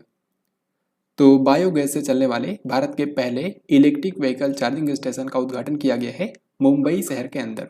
तो ये देश के अंदर पहली बार है जब किसी इलेक्ट्रिक व्हीकल चार्जिंग स्टेशन को संचालित करने के लिए बायोगैस का इस्तेमाल किया गया। किस राज्य के जेल विभाग के द्वारा जेल में बंद कैदियों के लिए जीवला नामक एक ऋण योजना शुरू की गई है? सही उत्तर हो जाएगा ऑप्शन बी यानी कि महाराष्ट्र। तो महाराष्ट्र की सरकार ने हाल ही में जेल में बंद कैदियों के लिए एक ऋण योजना शुरू की है जिसका नाम है जीवला योजना। इस योजना के अंतर्गत ये होगा कि जिन भी कैदियों ने जेल के अंदर अपनी सजा के कम से कम 3 साल काट लिए हैं ऐसे कैदियों को 50,000 रुपये की ऋण सहायता दी जाएगी। तो उनको 50,000 रुपये का ऋण प्रोवाइड किया जाएगा महाराष्ट्र की सरकार के द्वारा। मई 2022 में किसे प्रधानमंत्री का सलाहकार अपॉइंट कर दिया गया है? तो PM नरेंद्र मोदी के नए एडवाइजर हाल ही में बन गए हैं, इनका नाम है तरुण कपूर। तो ये विभिन्न मामलों में PM नरेंद्र मोदी को सलाह देंगे। सो करेक्ट आंसर होगा ऑप्शन ए। नेपाल में भारत के अगले राजदूत के रूप में किसे अपॉइंट कर दिया गया है? तो नेपाल जो कि भारत का एक पड़ोसी देश है, यहाँ पर भारत के जो नेक्स्ट एम्बेसडर होंगे इनका नाम है नवीन श्रीवास्तव। तो नवीन श्रीवास्तव को नेपाल में भारत का नया राजदूत बना दिया गया है। गोपाल बागले जो हैं ये श्रीलंका के अंदर भारत के उच्चायुक्त हैं। प्रदीप कुमार रावत ये चाइना कंट्री के अंदर भारत के वर्तमान राजदूत हैं। और तरनजीत सिंह संधू ये अमेरिका के अंदर भारत के राजदूत हैं। तो इसी तरीके से नेपाल में नए राजदूत बन गए हैं नवीन श्रीवास्तव। किस भारतीय को वास्तुकला के लिए रॉयल गोल्ड मेडल 2022 से सम्मानित किया गया है? तो वास्तुकला यानी कि आर्किटेक्चर में उत्कृष्ट योगदान के लिए हाल ही में एक मशहूर आर्किटेक्ट है जिनका नाम है बालकृष्ण दोषी। इनको रॉयल गोल्ड मेडल 2022 से सम्मानित किया गया है। ये जो रॉयल गोल्ड मेडल है ये ब्रिटेन के अंदर दिया जाने वाला वास्तुकला में सबसे बड़ा सम्मान होता है और ये इस बार एक भारतीय को दिया गया है जिनका नाम है बालकृष्ण दोषी। एशियाई बैडमिंटन चैंपियनशिप 2022 में पीवी सिंधु ने कौन सा पदक जीता है? तो इस बार की जो एशियन बैडमिंटन चैंपियनशिप हुई है इसमें भारत को सिर्फ एक ही मेडल मिला है और वो है कांस्य पदक। ये भी दिलाया है भारत की मशहूर बैडमिंटन प्लेयर पीवी सिंधु ने। सो करेक्ट आंसर हो जाएगा ऑप्शन नंबर सी। इस बार की जो एशियन बैडमिंटन चैंपियनशिप हुई है इसके बारे में यहाँ पर आप देख सकते हैं। जैसे कि इसका आयोजन किया गया है फिलीपींस में। इसमें महिला एकल का खिताब जीता है वांग जी ने जो कि है चाइना की। और पुरुष एकल का खिताब जीता है ली जिजिया ने जो कि है मलेशिया के। और वुमेन सिंगल्स में ही भारत की जो पीवी सिंधु है उन्होंने ब्रॉन्ज मेडल जीता है। 13 मई को किस देश के राष्ट्रपति शेख खलीफा बिन जायद अल नहयान का निधन हो गया है? तो शेख खलीफा बिन जायद अल नहयान जो है ये यूएई यानी कि संयुक्त अरब अमीरात के राष्ट्रपति थे। हाल ही में इनकी डेथ हो गई। दोस्तों आपको बता दूं कि इनके कार्यकाल के दौरान भारत और यूएई के संबंध काफ़ी मजबूत हुए थे, जिसको देखते हुए इनके सम्मान में इसके नेक्स्ट डे यानी कि 14 मई को भारत में एक दिन का राष्ट्रीय शोक भी मनाया गया था। और इनके निधन के बाद भारत के जो उपराष्ट्रपति एम वेंकैया नायडू हैं वो यूएई की यात्रा पर गए थे। तो इतनी बात आपको याद रखनी है। अब हम नेक्स्ट क्वेश्चन देखते हैं। शेख मोहम्मद बिन जायद अल नहयान ये किस अरब देश का इनको नया राष्ट्रपति बना दिया गया है? तो जैसा कि अभी मैंने आपको बताया कि शेख खलीफा बिन जायद अल नहयान जो कि यूएई के राष्ट्रपति थे, इनका हाल ही में निधन हो गया। तो इसी के बाद यूएई के नए राष्ट्रपति के रूप में चुन लिया गया है शेख मोहम्मद बिन जायद अल नहयान को। सो करेक्ट आंसर हो जाएगा ऑप्शन डी यूएई। यूएनसीसीडी के COP15 सम्मेलन का आयोजन कहाँ पर किया गया? यूएनसीसीडी का मतलब होता है united nation convention to combat desertification, यानी कि दुनिया भर में मरुस्थलीकरण को रोकने के लिए संयुक्त राष्ट्र कन्वेंशन। तो इसी संधि के तहत हर साल कॉन्फ्रेंस ऑफ पार्टीज का एक सम्मेलन होता है और इस बार इसका 15वां संस्करण आयोजित किया गया है। आपको पता होगा इसका जो पिछला संस्करण था वो भारत की राजधानी नई दिल्ली में आयोजित किया गया था, लेकिन इस बार यह हुआ है एक अफ्रीकी देश में जो कि है आइवरी कोस्ट। तो आइवरी कोस्ट के आबिदजान शहर में इसका आयोजन किया गया। यहाँ पर आप इसके लोगों में भी देख सकते हैं। तो अगर आपसे पूछें कि इसमें भारत की तरफ से किसने हिस्सा लिया, तो भारत के जो पर्यावरण मंत्री हैं यानी कि भूपेंद्र यादव, उन्होंने भारत की तरफ से इसमें हिस्सा लिया था। भारतीय सेना की पहली महिला कॉम्बैट एविएटर कौन बन गई है? So this question is very very important. Indian army के अंदर कॉम्बैट एविएटर बनने वाली जो पहली महिला है इनका नाम है कैप्टन अभिलाषा बराक। तो ट्रेनिंग के बाद इनको अब अपॉइंट कर दिया गया है। सो ये भारतीय सेना की पहली महिला कॉम्बैट एविएटर बन गई हैं। 8वें अंतर्राष्ट्रीय योग दिवस 2022 का मुख्य कार्यक्रम कौन से शहर के अंदर आयोजित किया जाएगा? जो अंतर्राष्ट्रीय योग दिवस होता है ये आप जानते हैं हर साल 21 जून को मनाया जाता है और ये भारत के प्रधानमंत्री नरेंद्र मोदी के ही प्रस्ताव पर शुरू किया गया था। तो इस बार इसका जो 8वां संस्करण आयोजित किया जाएगा इसका मुख्य कार्यक्रम कर्नाटक के मैसूर शहर में आयोजित किया जाएगा। सो सही आंसर हो जाएगा ऑप्शन नंबर बी। इस बार के अंतर्राष्ट्रीय योग दिवस की थीम भी रखी गई है जो कि यहाँ पर आप देख सकते हैं, योगा फॉर ह्यूमैनिटी, यानी कि मानवता के लिए योग। और अगला सवाल यही है कि अंतर्राष्ट्रीय योग दिवस के 8वें संस्करण के लिए थीम क्या रखी गई है? तो इस बार की थीम रखी गई है मानवता के लिए योग, यानी कि योगा फॉर ह्यूमैनिटी। महिला विधायकों का 2 दिवसीय राष्ट्रीय सम्मेलन किस शहर के अंदर आयोजित किया गया? तो भारत के अंदर महिला विधायकों का पहला राष्ट्रीय सम्मेलन हुआ जिसको होस्ट किया था केरल की विधानसभा ने, यानी कि केरल की राजधानी तिरुवनंतपुरम में महिला विधायकों का पहला राष्ट्रीय सम्मेलन आयोजित किया गया। इस सम्मेलन का उद्घाटन किया था भारत के राष्ट्रपति रामनाथ कोविंद ने।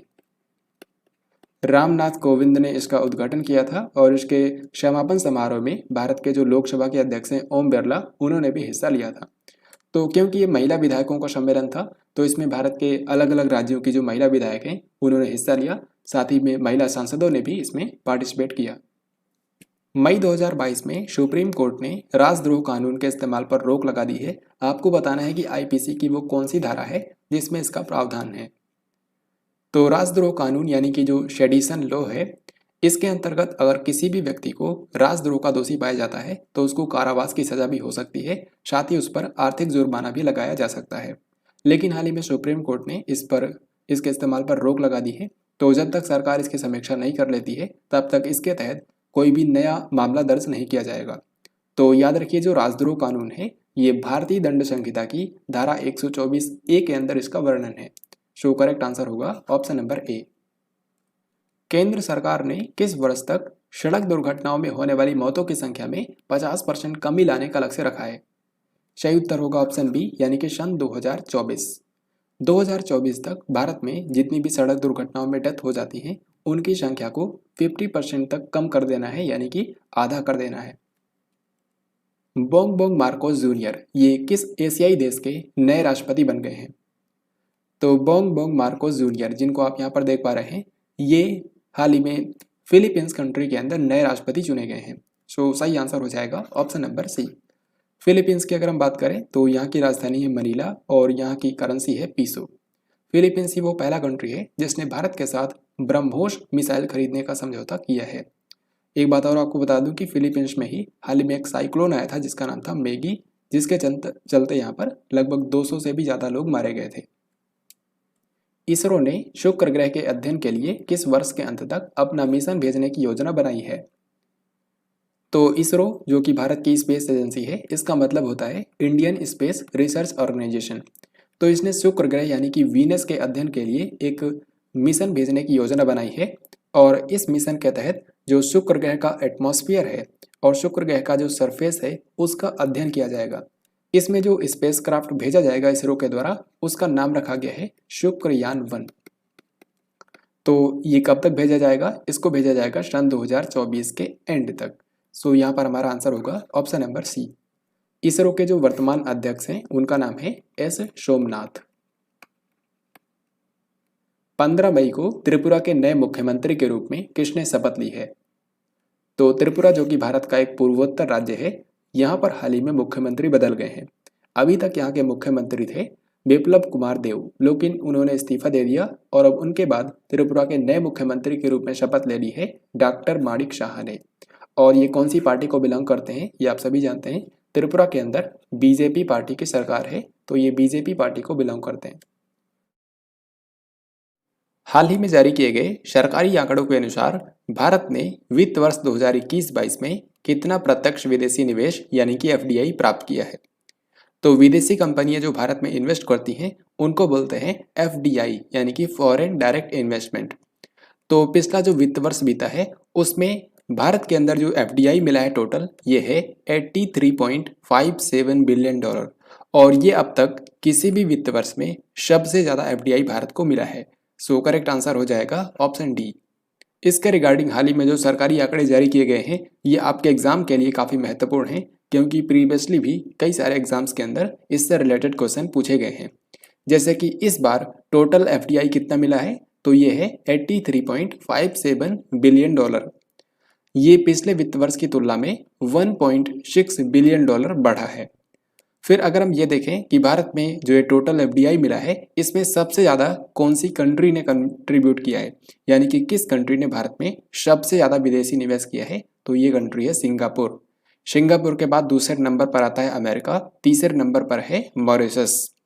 और अगर आपसे ये पूछें कि भारत के किस क्षेत्र में सबसे ज़्यादा एफडीआई आया है, तो ये है computer software and hardware sector, जिसमें 25% एफडीआई प्राप्त हुआ है। केंद्रीय एमएसएमई मंत्री यानी कि नारायण राणे ने किस शहर के अंदर भारत के पहले खादी उत्कृष्टता केंद्र का उद्घाटन किया? तो देश और दुनिया भर में खादी को लोकप्रिय बनाने के लिए भारत सरकार ने डिसाइड किया था कि देश के 5 अलग अलग शहरों में खादी के लिए उत्कृष्टता केंद्र खोले जाएंगे, यानी कि centre of excellence for khadi. तो इन्हीं में से जो पहला सेंटर है ये बनकर तैयार हो गया है दिल्ली के अंदर। सो करेक्ट आंसर हो जाएगा ऑप्शन नंबर ए। यहाँ पर दोस्तों आप देख सकते हैं भारत के जिन 5 शहरों को चुना गया है खादी उत्कृष्टता केंद्र के लिए, उनमें से एक है दिल्ली, जहाँ पर बनकर तैयार हो गया है। दूसरा शहर है गांधीनगर, तीसरा शहर है कोलकाता, चौथा है शिलोंग और पांचवा है बेंगलुरु। तो इन्हीं 5 शहरों के अंदर खादी के लिए उत्कृष्टता केंद्र खोले जाएंगे। हरियाणा के मुख्यमंत्री ने नीरज चोपड़ा के नाम पर किस स्थान पर स्टेडियम बनाने की घोषणा की है? तो जैसा कि आप जानते हैं नीरज चोपड़ा भारत के एक मशहूर भाला फेंक खिलाड़ी हैं। 2020 के टोक्यो ओलंपिक गेम्स के अंदर इन्होंने भारत को एकमात्र गोल्ड मेडल दिलाया था। तो इनके सम्मान में एक स्टेडियम बनाया जाएगा, ऐसा बोला है हरियाणा के मुख्यमंत्री मनोहर लाल खट्टर ने। ये स्टेडियम उसी जिले में बनेगा जहां पर नीरज चोपड़ा का जन्म हुआ था, यानी कि पानीपत जिले में। शो करेक्ट आंसर होगा ऑप्शन डी। और इस स्टेडियम को बनाने में लागत आएगी 10 करोड़ रुपए। आरबीआई ने लेखा वर्ष 2021-22 के लिए केंद्र सरकार को अधिशेष के रूप में कितने करोड़ रुपए के हस्तांतरण को मंजूरी दी है? तो भारत का जो केंद्रीय बैंक है यानी कि आरबीआई, ये हर साल जो एक्स्ट्रा अमाउंट होता है उसको भारत सरकार को अधिशेष के रूप में प्रदान करती है। तो लेखा वर्ष 2021-22 के लिए जो भारत का केंद्रीय बैंक है ये केंद्र सरकार को 30,307 करोड़ रुपए का अमाउंट जो है ये हस्तांतरित करेगा। शो करेक्ट आंसर हो जाएगा ऑप्शन डी। राष्ट्रीय सुपर कंप्यूटिंग मिशन के तहत किस आईआईटी संस्थान में परम अनंत नाम का सुपर कंप्यूटर स्थापित किया गया है? तो दोस्तों जैसा कि आप जानते हैं हाल ही में राष्ट्रीय सुपर कंप्यूटिंग मिशन के तहत देश के कई सारे आईआईटी संस्थानों में सुपर कंप्यूटर इंस्टॉल किए गए हैं। उसी कड़ी में जो परम अनंत नाम का एक सुपर कंप्यूटर है इसको इंस्टॉल किया गया है आईआईटी गांधीनगर में। सो इस क्वेश्चन का हमारा आंसर होगा ऑप्शन डी। तो देश के विभिन्न संस्थानों में जो लेटेस्ट सुपर कंप्यूटर इंस्टॉल किए गए हैं वो मैंने यहाँ पर लिख दिए हैं ताकि आप इनको आसानी से याद रख पाएं। परम अनंत नाम का सुपर कंप्यूटर आईआईटी गांधीनगर में इंस्टॉल किया गया है और इसकी क्षमता है 838 टेराफ्लॉप्स। परम पोरुल नाम का सुपर कंप्यूटर एनआईटी त्रिची में इंस्टॉल किया गया था। परम शक्ति नाम का सुपर कंप्यूटर आईआईटी खड़गपुर में। परम गंगा नाम का सुपर कंप्यूटर आईआईटी रुड़की में इंस्टॉल किया गया था। और उससे भी पहले परम प्रवेग नाम का एक सुपर कंप्यूटर इंस्टॉल किया गया था Indian institute of science Bengaluru के अंदर। तो ये जो लेटेस्ट सुपर कंप्यूटर का मिशन किए गए हैं इनके बारे में आपको ध्यान रखना है, आपकी परीक्षाओं के अंदर पूछा जा सकता है। इनमें से किस भारतीय जीवन बीमा कंपनी ने हाल ही में बीमा रत्न नामक एक जीवन बीमा पॉलिसी लॉन्च की? तो भारत की जो सबसे बड़ी बीमा कंपनी है यानी कि एलआईसी भारतीय जीवन बीमा निगम, इसी ने हाल ही में बीमा रत्न नाम की एक जीवन बीमा पॉलिसी लॉन्च की है। 17वें मुंबई अंतर्राष्ट्रीय फिल्म महोत्सव में किस देश को फोकस देश बनाया गया है? तो मुंबई के अंदर जो अंतर्राष्ट्रीय फिल्म महोत्सव लगता है इस बार उसका 17वां संस्करण आयोजित किया गया। इस बार के एडिशन में बांग्लादेश को कंट्री ऑफ फोकस बनाया गया है। सो यहाँ पर हमारा आंसर होगा ऑप्शन डी। आपको पता होगा पिछले ही साल बांग्लादेश ने अपनी आज़ादी के 50 साल कंप्लीट किए थे, तो उसी उपलक्ष्य में इसको फोकस कंट्री बनाया गया है। पीएम नरेंद्र मोदी ने कौन से स्थान पर दुनिया के पहले नैनो यूरिया लिक्विड संयंत्र का उद्घाटन किया है? दोस्तों जैसा कि आप जानते हैं भारत की एक सहकारी संस्था है इफ्को यानी कि Indian fertilisers and farmers cooperative limited. तो ये जो संस्था है इसी ने दुनिया का पहला नैनो यूरिया बनाया है, यानी कि यूरिया को लिक्विड फॉर्म में बनाया है। तो ये जो नैनो यूरिया बनाया गया है इसके उत्पादन के लिए हाल ही में एक संयंत्र का उद्घाटन किया है भारत के प्रधानमंत्री नरेंद्र मोदी ने। ये संयंत्र कहाँ पर बना है? इसको बनाया गया है गुजरात के कलोल में। शो करेक्ट आंसर होगा ऑप्शन नंबर बी। कलोल जो है ये गुजरात की राजधानी गांधीनगर में ही है। तो यहीं पर नैनो यूरिया का एक उत्पादन के लिए प्लांट स्थापित किया गया है। Next question days and themes के बारे में है और इसी के साथ मैं आपको बताऊंगा कि मई महीने में कौन कौन से महत्वपूर्ण डेज एंड थीम्स मनाए गए, उनकी थीम जो भी होगी वो मैं आपको बताऊंगा। लेकिन उससे पहले आपको इस क्वेश्चन का आंसर करना है। 31 मई को मनाए गए विश्व तंबाकू निषेध दिवस 2022 का विषय क्या है? तो वर्ल्ड नो टोबैको डे जो कि हर साल 31 मई को मनाया जाता है, इस बार इसका विषय यानी कि थीम है tobacco threat to our environment, यानी कि जो टोबैको है वो हमारे पर्यावरण के लिए खतरा है। सो करेक्ट आंसर होगा ऑप्शन डी। अब देखते हैं हम लोग मई महीने के अंदर इंपॉर्टेंट डेज एंड थीम्स, तो बिल्कुल आपको ध्यान से देखना है। सबसे पहले 1 मई को मनाया गया अंतर्राष्ट्रीय श्रमिक दिवस यानी कि इंटरनेशनल लेबर डे। तो दुनिया भर में मजदूरों के सम्मान में यह दिवस मनाया जाता है। इसके बाद 2 मई को होता है विश्व टूना दिवस। टूना एक मछली होती है जिसके संरक्षण के लिए वर्ल्ड टूना डे हर साल 2 मई को मनाया जाता है। इसके जस्ट बाद 3 मई को मनाया गया विश्व प्रेस स्वतंत्रता दिवस यानी कि वर्ल्ड प्रेस फ्रीडम डे। तो प्रेस की आज़ादी के लिए ये दिवस मनाया जाता है। इस बार का विषय है जर्नलिज्म अंडर डिजिटल सीज। तो ये काफ़ी महत्वपूर्ण है, इसके बारे में याद रखिएगा। फिर 3 मई को ही मनाया गया है विश्व अस्थमा दिवस यानी कि वर्ल्ड अस्थमा डे। अस्थमा फेफड़ों से जुड़ी एक बीमारी है जिसमें सांस लेने में काफ़ी दिक्कत होती है। तो इसके बारे में अवेयरनेस फैलाने के लिए विश्व अस्थमा दिवस इस बार मनाया गया है 3 मई को। और इसका विषय क्या है? इसका विषय है closing gaps in asthma care. फिर इसके बाद 5 मई को मनाया गया है विश्व हाथ स्वच्छता दिवस यानी कि वर्ल्ड हैंड हाइजीन डे। तो हाथ स्वच्छता के बारे में लोगों को जागरूक करने के लिए यह दिवस हर साल 5 मई को मनाया जाता है। इसका इस बार विषय काफ़ी महत्वपूर्ण है, unite for safety clean your hands. Unite for safety clean your hands. फिर इसके बाद और आगे बढ़ते हैं। 8 मई को मनाया गया विश्व रेड क्रॉस दिवस वर्ल्ड रेड क्रॉस डे। इसका इस बार विषय है बी ह्यूमन काइंड। फिर 11 मई को मनाया गया भारत के अंदर राष्ट्रीय प्रौद्योगिकी दिवस नेशनल टेक्नोलॉजी डे। आप जानते हैं 11 मई 1998 को भारत ने दूसरा पोखरण परीक्षण किया था, तो उसी की याद में हर साल 11 मई को नेशनल टेक्नोलॉजी डे मनाया जाता है। फिर 12 मई को हर साल मनाया जाता है अंतर्राष्ट्रीय नर्स दिवस इंटरनेशनल नर्सेस डे। तो नर्सेस के सम्मान में यह दिवस होता है और फ्लोरेंस नाइटिंगेल जिनको आधुनिक नर्सिंग का जनक कहा जाता है उन्हीं की ये जयंती होती है। तो 12 मई को होता है अंतर्राष्ट्रीय नर्स दिवस जिसका इस बार विषय है nurses a voice to lead invest in nursing. और भी आगे इसकी थीम है, काफ़ी लंबी है, तो इतना भी आप याद कर सकते हैं। फिर 14 मई को मनाया गया विश्व प्रवासी पक्षी दिवस यानी कि world migratory bird day. World migratory bird day जो है ये हर साल 2 दिन, एक साल में 2 बार मनाया जाता है। मई और अक्टूबर महीने का जो सेकंड सैटरडे होता है उस दिन ये मनाया जाता है। मई में इस बार ये पड़ा है 14 मई को। इस बार का विषय है to focus on light pollution. इसके बाद 15 मई को मनाया जाता है अंतर्राष्ट्रीय परिवार दिवस। तो एक परिवार के महत्व के बारे में लोगों को बताने के लिए ये दिवस मनाया जाता है। इस बार के परिवार दिवस का थीम रखी गई है families and urbanisation. Families and urbanisation. 16 मई को मनाया गया भारत के अंदर राष्ट्रीय डेंगू दिवस नेशनल डेंगू डे। फिर इसके बाद और आगे बढ़ते हैं। 17 मई को मनाया गया है विश्व उच्च रक्तचाप दिवस यानी कि वर्ल्ड हाइपरटेंशन डे। तो ब्लड प्रेशर के बारे में लोगों को अवेयर करने के लिए ये दिवस होता है। इस बार का विषय है major your blood pressure control it live longer. फिर इसके जस्ट बाद 18 मई को मनाया गया है अंतर्राष्ट्रीय संग्रहालय दिवस यानी कि इंटरनेशनल म्यूजियम डे। तो संग्रहालयों के संरक्षण के लिए ये दिवस होता है। इस बार का इसका विषय जो है ये काफ़ी महत्वपूर्ण है, द पावर ऑफ म्यूजियम्स यानी कि संग्रहालयों की शक्ति। फिर 21 मई को मनाया गया आतंकवाद विरोधी दिवस। 21 मई 1991 को भारत के पूर्व प्रधानमंत्री राजीव गांधी की हत्या कर दी गई थी, तो उन्हीं की डेथ एनिवर्सरी को एंटी टेररिज्म डे के रूप में मनाया जाता है।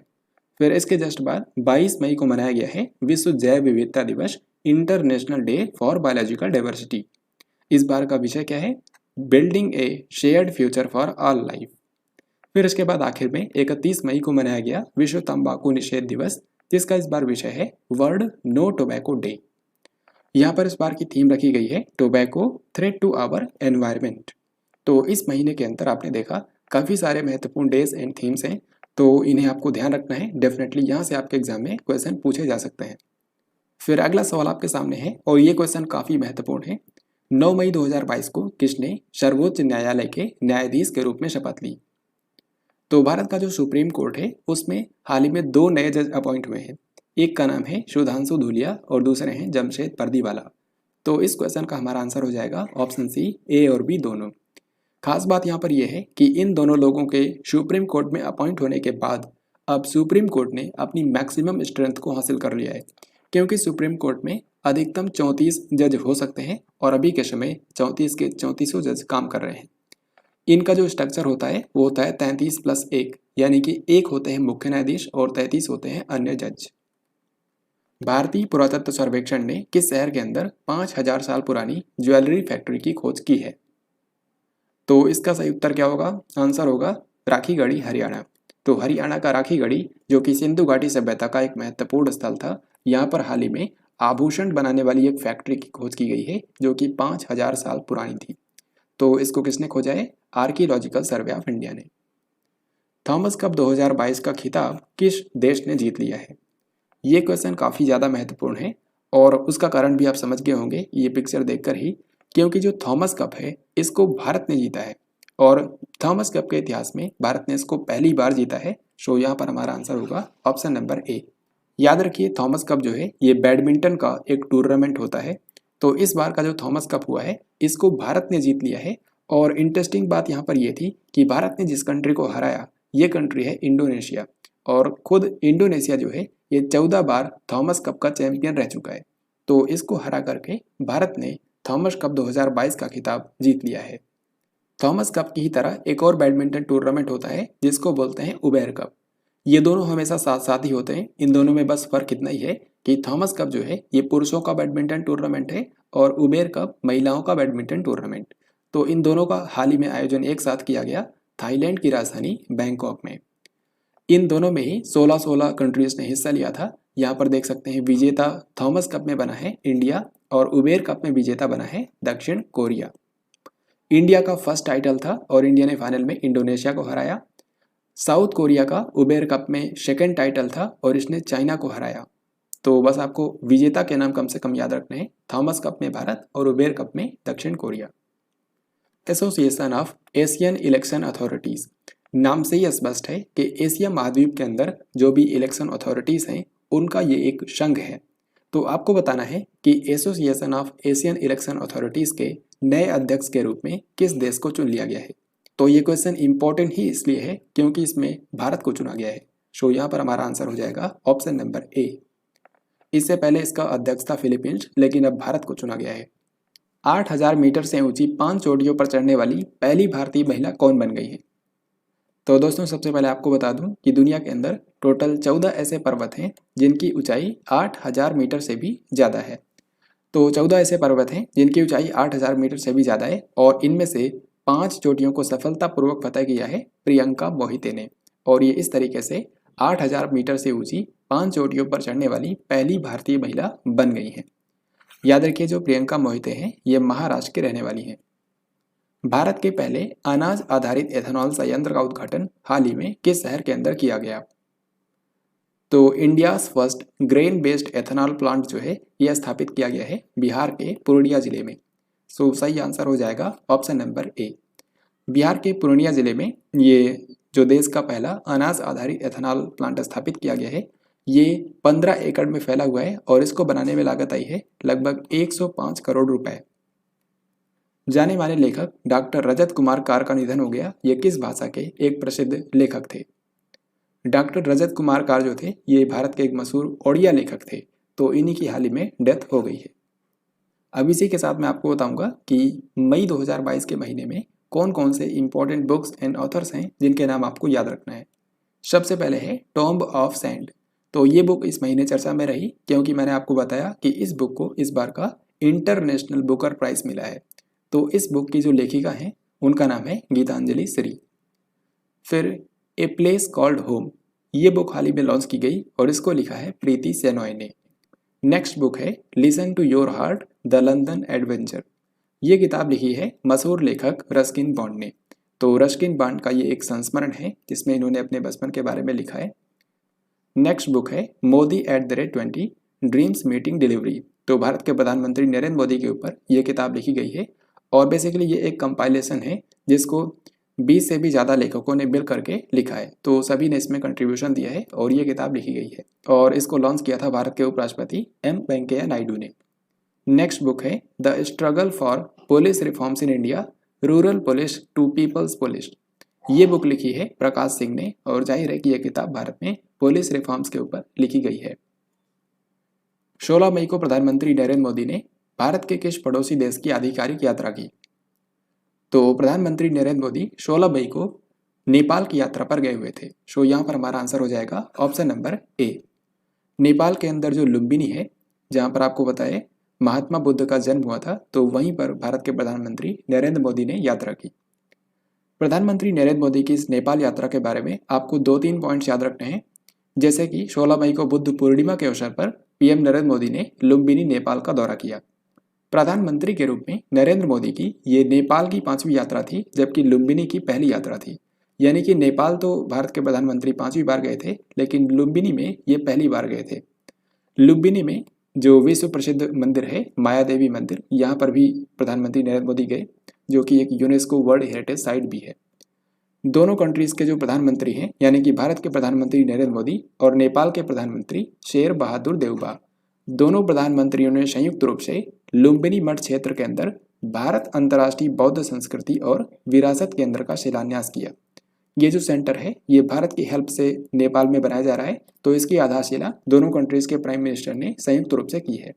इसको इंग्लिश में बोलते हैं India international centre for Buddhist culture and heritage. इसके अलावा इस विजिट के दौरान भारत और नेपाल के बीच में 6 सहमति ज्ञापनों और समझौतों का आदान प्रदान किया गया और हस्ताक्षर किए गए। भारतीय गैस एक्सचेंज पर घरेलू गैस का व्यापार करने वाली पहली गैस उत्पादक कंपनी कौन सी बन गई है? तो इंडियन गैस एक्सचेंज के बारे में आपको पता होगा, ये भारत का पहला गैस एक्सचेंज है और इसके ऊपर नेचुरल गैस की ट्रेडिंग की जाती है। तो इस पर घरेलू गैस का व्यापार करने वाली जो पहली गैस उत्पादक कंपनी बनी है ये है ONGC, जो कि आप जानते हैं भारत की एक महारथन कंपनी है और इसका फुल फॉर्म होता है oil and natural gas corporation. हाल ही में किस संगठन ने भारत की 10 लाख महिला आशा स्वास्थ्य कार्यकर्ताओं को सम्मानित किया है? तो वैश्विक स्वास्थ्य प्रणाली में उत्कृष्ट योगदान के लिए भारत की 10 लाख वुमेन आशा वर्कर्स को हाल ही में विश्व स्वास्थ्य संगठन ने सम्मानित किया है। तो वर्ल्ड हेल्थ ऑर्गेनाइजेशन ने भारतीय जो आशा वर्कर्स हैं उनको सम्मानित किया है। सो यहाँ पर आंसर होगा option A. World Health Organization का हेडक्वार्टर है जेनेवा, स्विट्जरलैंड में। 10 मई 2022 को दक्षिण कोरिया के नए राष्ट्रपति के रूप में किसने पदभार ग्रहण किया है? तो दक्षिण कोरिया के अंदर कुछ समय पहले चुनाव हुए थे और यहाँ पर नए राष्ट्रपति बन गए हैं यून सुक योल। इससे पहले थे मून जाए इन, लेकिन अब बन गए हैं यून सुक योल। अब इसी के साथ हम लोग देखेंगे कि कौन कौन सी इंटरनेशनल अपॉइंटमेंट्स हुई हैं इस महीने के अंदर। तो मई 2022 में ये कुछ इंपॉर्टेंट इंटरनेशनल अपॉइंटमेंट्स हुई हैं, तो पहले आप इनको खुद से ट्राई करेंगे, फिर मैं आपको बताऊंगा। तो देखिए, श्रीलंका के नए प्रधानमंत्री बन गए हैं रानिल विक्रमसिंघे। इससे पहले थे महिंदा राजपक्षे, लेकिन उन्होंने इस्तीफा दे दिया और अब श्रीलंका के नए प्रधानमंत्री हैं रानिल विक्रमसिंघे। हंगरी के अंदर नई राष्ट्रपति चुनी गई हैं कैटलिन नोवाक और ये हंगरी की पहली महिला राष्ट्रपति बनी है। ऑस्ट्रेलिया के अंदर नए प्रधानमंत्री बने हैं एंथनी अल्बनीज। इससे पहले थे स्कॉट मॉरिसन, लेकिन स्कॉट मॉरिसन की इस बार हार हुई है और ऑस्ट्रेलिया के नए प्रधानमंत्री बन गए हैं एंथनी अल्बनीज। सोमालिया, जो कि एक अफ्रीकी देश है, यहाँ पर नए राष्ट्रपति बन गए हैं हसन शेख महमूद। संयुक्त अरब अमीरात यानी कि UAE, यहाँ के नए राष्ट्रपति बने हैं शेख मोहम्मद बिन जायद अल नहयान।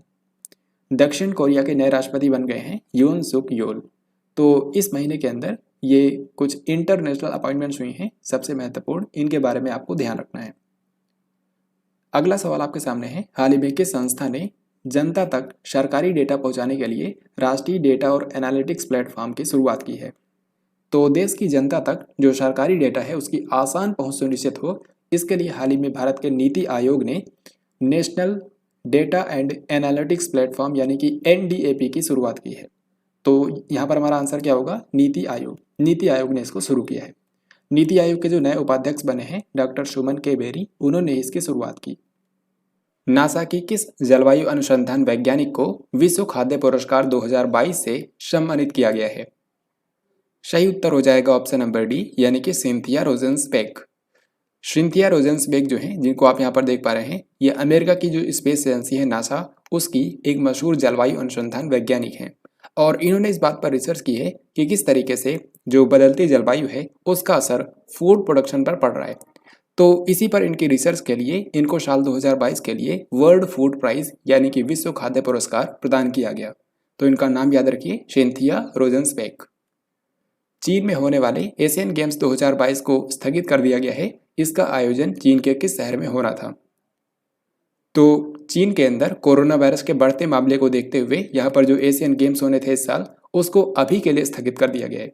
तो इसका आयोजन कहाँ पर होना था? इसका आयोजन हो रहा था चीन के हंगजाऊ शहर में। सो करेक्ट आंसर हो जाएगा ऑप्शन नंबर सी। इनमें से किस राज्य की सरकार ने मुख्यमंत्री मितान योजना की शुरुआत की है?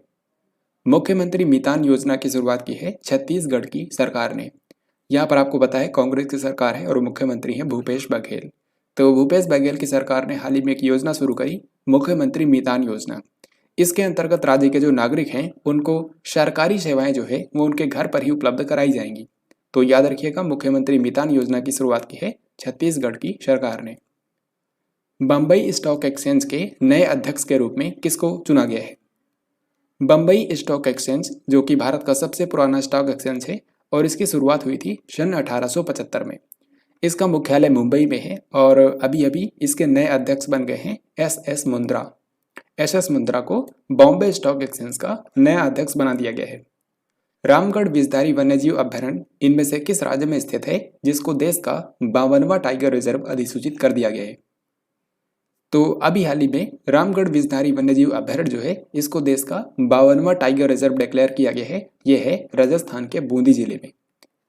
राजस्थान के बूंदी जिले में Ramgarh Vishdhari wild life sanctuary थी जिसको हाल ही में टाइगर रिजर्व के रूप में अधिसूचित कर दिया गया है। ये पूरे भारत का तो 52वां टाइगर रिजर्व है, लेकिन राजस्थान का ये चौथा टाइगर रिजर्व है, क्योंकि राजस्थान में एक तो रणथंभौर टाइगर रिजर्व है, दूसरा है सरिस्का टाइगर रिजर्व, तीसरा है मुकुंदरा हिल्स टाइगर रिजर्व और अब चौथा बन गया है रामगढ़ विषधारी टाइगर रिजर्व। इनमें से कौन सा देश मंकी पॉक्स रोगियों के लिए 21 दिन का क्वारंटाइन अनिवार्य करने वाला पहला देश बन गया है? तो मंकी पॉक्स जो कि एक वायरल इन्फेक्शन है और ये मंकी पॉक्स नाम के वायरस के चलते ही होता है। तो इसके लिए 21 दिन का क्वारंटाइन अनिवार्य करने वाला जो पहला कंट्री बना ये है बेल्जियम। आपको बता दूं कि ये जो मंकी पॉक्स बीमारी है ये अफ्रीका में पहले शुरू हुई थी और आज के समय ये अफ्रीका के बाहर भी कई सारे देशों में इसके मामले सामने आए हैं। वर्ष 2022 के लिए संगीत कलानिधि पुरस्कार से किसको सम्मानित किया जाएगा? संगीत कलानिधि पुरस्कार जो है ये कर्नाटक संगीत में उत्कृष्ट योगदान देने वाले लोगों को दिया जाता है। तो अभी हाल ही में 2020 से लेकर के 2022 तक के लिए इसके विजेताओं के नाम अनाउंस किए गए हैं। यहाँ पर आप देख सकते हैं जो संगीत कलानिधि पुरस्कार है ये मद्रास संगीत अकादमी के द्वारा प्रदान किया जाता है। वर्ष 2022 के विजेता के रूप में चुना गया है एक मशहूर वायलिन वादक जोड़ी को, जिनका नाम है लालगुड़ी जी.जे.आर. कृष्णन और लालगुड़ी विजय लक्ष्मी। वर्ष 2021 के लिए चुना गया है तिरुवरूर भक्त वत्सलम को, जो कि एक मृदंगम कलाकार हैं। 2020 के लिए चुना गया है मशहूर गायक और संगीतकार नेवेली संतान गोपालन को। तो यहाँ पर आप देखें किन साल का पूछा गया है, 2022 का पूछा गया है, तो आंसर हो जाएगा कृष्णन और विजय लक्ष्मी, जिनको आप यहाँ पर देख पा रहे हैं। ये एक मशहूर वायलिन वादक जोड़ी हैं, तो इन्हीं को 2022 के लिए संगीत कलानिधि पुरस्कार से सम्मानित किया जाएगा। टाइम मैगजीन की 100 सबसे प्रभावशाली लोगों की सूची में 2022 में किस भारतीय को स्थान मिला है? तो हर साल टाइम मैगजीन के द्वारा दुनिया के 100 सबसे प्रभावशाली लोगों की सूची जारी की जाती है। 2022 में भारत के 3 लोगों को इसमें स्थान मिला है। एक तो है सुप्रीम कोर्ट की लॉयर करुणा नंदी, ये हैं खुर्रम परवेज जो कि जम्मू कश्मीर के मानवाधिकार कार्यकर्ता हैं, और ये हैं भारत के मशहूर उद्योगपति गौतम अडानी। तो इस क्वेश्चन का आंसर हो जाएगा ऑप्शन डी, यानी कि उपरोक्त सभी को। 26 मई को नरेंद्र बत्रा ने किस खेल संघ के अध्यक्ष पद से इस्तीफा दे दिया है? तो जो नरेंद्र बत्रा हैं ये अभी तक 2 खेल संघ के अध्यक्ष थे। एक तो जो अंतर्राष्ट्रीय हॉकी महासंघ है यानी कि FIH, और एक भारत की संस्था जिसको बोलते हैं इंडियन ओलंपिक एसोसिएशन, इन दोनों के अध्यक्ष थे। लेकिन इन्होंने इंडियन ओलंपिक एसोसिएशन जो है उसके अध्यक्ष पद से इस्तीफा दे दिया है, जबकि अंतर्राष्ट्रीय हॉकी महासंघ के अध्यक्ष के रूप में कार्य करते रहेंगे। तो यहाँ पर हमारा आंसर हो जाएगा भारतीय ओलंपिक संघ। 75वें कांस फिल्म महोत्सव 2022 में किस फिल्म को पाम डी ओर पुरस्कार मिला है? तो जैसा कि मैंने आपको इस वीडियो के अंदर बताया है कि 75वां कांस फिल्म फेस्टिवल हाल ही में आयोजित किया गया था और इसमें अवार्ड्स का चयन करने के लिए जो ज्यूरी बनाई गई थी उसमें भारत की एक्ट्रेस दीपिका पादुकोण भी शामिल थी। तो इस फिल्म समारोह के अंदर जो सबसे मेन अवार्ड होता है यानी कि जो बेस्ट फिल्म का अवार्ड होता है जिसको बोलते हैं पाम डी ओर पुरस्कार, ये इस बार दिया गया है ट्रायंगल ऑफ सैडनेस नाम की फिल्म को। Triangle of sadness. सो यहाँ पर आंसर होगा ऑप्शन डी। 16 मई को स्वदेश में निर्मित कौन से 2 युद्धपोतों को मुंबई के अंदर मजगांव डॉकयार्ड में लॉन्च कर दिया गया? तो 16 मई का दिन इंडियन नेवी के लिए काफ़ी खास था क्योंकि इस दिन 2 युद्धपोतों को लॉन्च किया गया है। तो इन दोनों युद्धपोतों के लगभग 1.5 से 2 साल तक अभी सी ट्रायल होंगे और उसके बाद इनको भारतीय नौसेना में कमीशन किया जाएगा।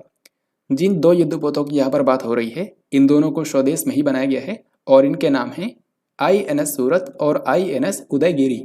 सो यहाँ पर हमारा आंसर हो जाएगा ऑप्शन बी। भारत के जो रक्षा मंत्री हैं राजनाथ सिंह, उन्हीं के द्वारा इन दोनों को मुंबई में लॉन्च किया गया। याद रखिएगा, इन दोनों को ही Mazagon dock shipbuilders limited, जो कि मुंबई के अंदर बेस्ड है, उसी ने इन दोनों को बनाया है। इसमें से जो INS सूरत है, जिसका नाम गुजरात के सूरत शहर के नाम पर रखा गया है, इसको प्रोजेक्ट 15B के तहत बनाया जा रहा है और ये एक डेस्ट्रॉयर जहाज है। वहीं INS उदयगिरी जो है, इसको प्रोजेक्ट 17A के तहत बनाया जा रहा है और इसका नाम आंध्र प्रदेश की जो उदयगिरी पहाड़ियां हैं उनके नाम पर रखा गया है। ये एक तरीके का फ्रिगेट जहाज है। किस राज्य कैबिनेट ने राज्यपाल की जगह मुख्यमंत्री को राज्य के विश्वविद्यालयों का चांसलर बनाने की मंजूरी दे दी है? तो जैसा कि आप जानते हैं, किसी भी स्टेट यूनिवर्सिटी का जो चांसलर होता है वो होते हैं वहाँ के राज्यपाल। लेकिन हाल ही में पश्चिम बंगाल की कैबिनेट ने एक प्रस्ताव को मंजूरी दी है, जिसके तहत अब यहाँ के जो विश्वविद्यालय हैं उसमें चांसलर के पद पर राज्यपाल की जगह मुख्यमंत्री को बनाया जाएगा। यानी कि पश्चिम बंगाल के अंदर जो स्टेट यूनिवर्सिटीज़ हैं उसमें चांसलर होगा वहाँ का मुख्यमंत्री, यानी कि ममता बनर्जी। अंतर्राष्ट्रीय मुक्केबाजी संघ की एथलीट समिति के अध्यक्ष के रूप में किस भारतीय को चुना गया है? जो इंटरनेशनल बॉक्सिंग एसोसिएशन है, उसकी एथलीट समिति में हाल ही में अध्यक्ष के रूप में भारत की जो मुक्केबाज हैं लवलीना बोरगोहेन, उनको चुना गया है। आप जानते हैं लवलीना बोरगोहेन जो हैं ये असम की एक मशहूर मुक्केबाज हैं और 2020 के टोक्यो ओलंपिक गेम्स में इन्होंने भारत को ब्रॉन्ज मेडल दिलाया था। इनमें से किस देश ने विश्व की सबसे बड़ी क्रिकेट जर्सी बनाकर Guinness book of world record में प्रवेश किया है? तो सही उत्तर हो जाएगा ऑप्शन ए, यानी कि भारत। तो अभी हाल ही में जब IPL 2022 का समापन समारोह आयोजित किया गया था नरेंद्र मोदी स्टेडियम में, तो भारत की जो क्रिकेट कंट्रोल बोर्ड है यानी कि BCCI, उसने दुनिया की सबसे बड़ी क्रिकेट जर्सी का अनावरण किया, क्योंकि इसकी जो साइज़ है वो है 66x42 मीटर। यानी कि ये जो जर्सी लॉन्च की गई है इसकी लंबाई है 66 मीटर और चौड़ाई है 42 मीटर। 28 मई को भारतीय नौसैनिक जहाज INS गोमती को कार्यमुक्त कर दिया गया है।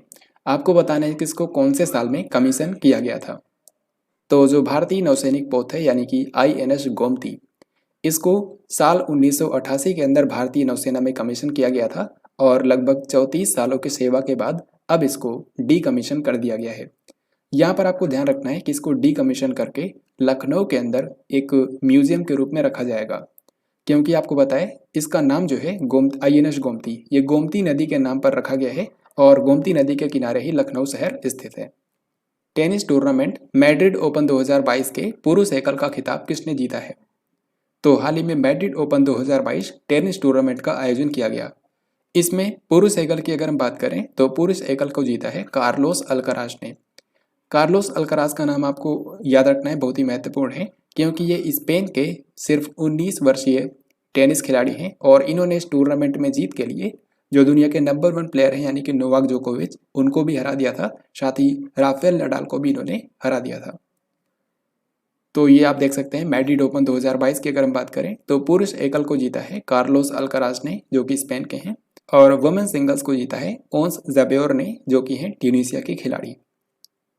केंद्रीय मंत्री डॉक्टर जितेंद्र सिंह ने किस स्थान पर उत्तर भारत के पहले जैव प्रौद्योगिकी पार्क का उद्घाटन किया? तो पूरे नॉर्थ ईस्ट का जो सबसे पहला बायोटेक्नोलॉजी पार्क है ये बनाया गया है जम्मू कश्मीर के कठुआ जिले में। सो करेक्ट आंसर हो जाएगा ऑप्शन नंबर सी। और इसका उद्घाटन किया भारत के साइंस एंड टेक्नोलॉजी मिनिस्टर यानी कि डॉक्टर जितेंद्र सिंह ने। कौन सा देश 2021-22 में भारत का शीर्ष व्यापारिक भागीदार बन गया है? तो आपको बताना है कि वित्त वर्ष 2021-22 में भारत का सबसे बड़ा ट्रेड पार्टनर कौन रहा, यानी कि किस देश के साथ में भारत का व्यापार सबसे ज़्यादा हुआ? तो ये कंट्री है अमेरिका। सो आंसर होगा option number D.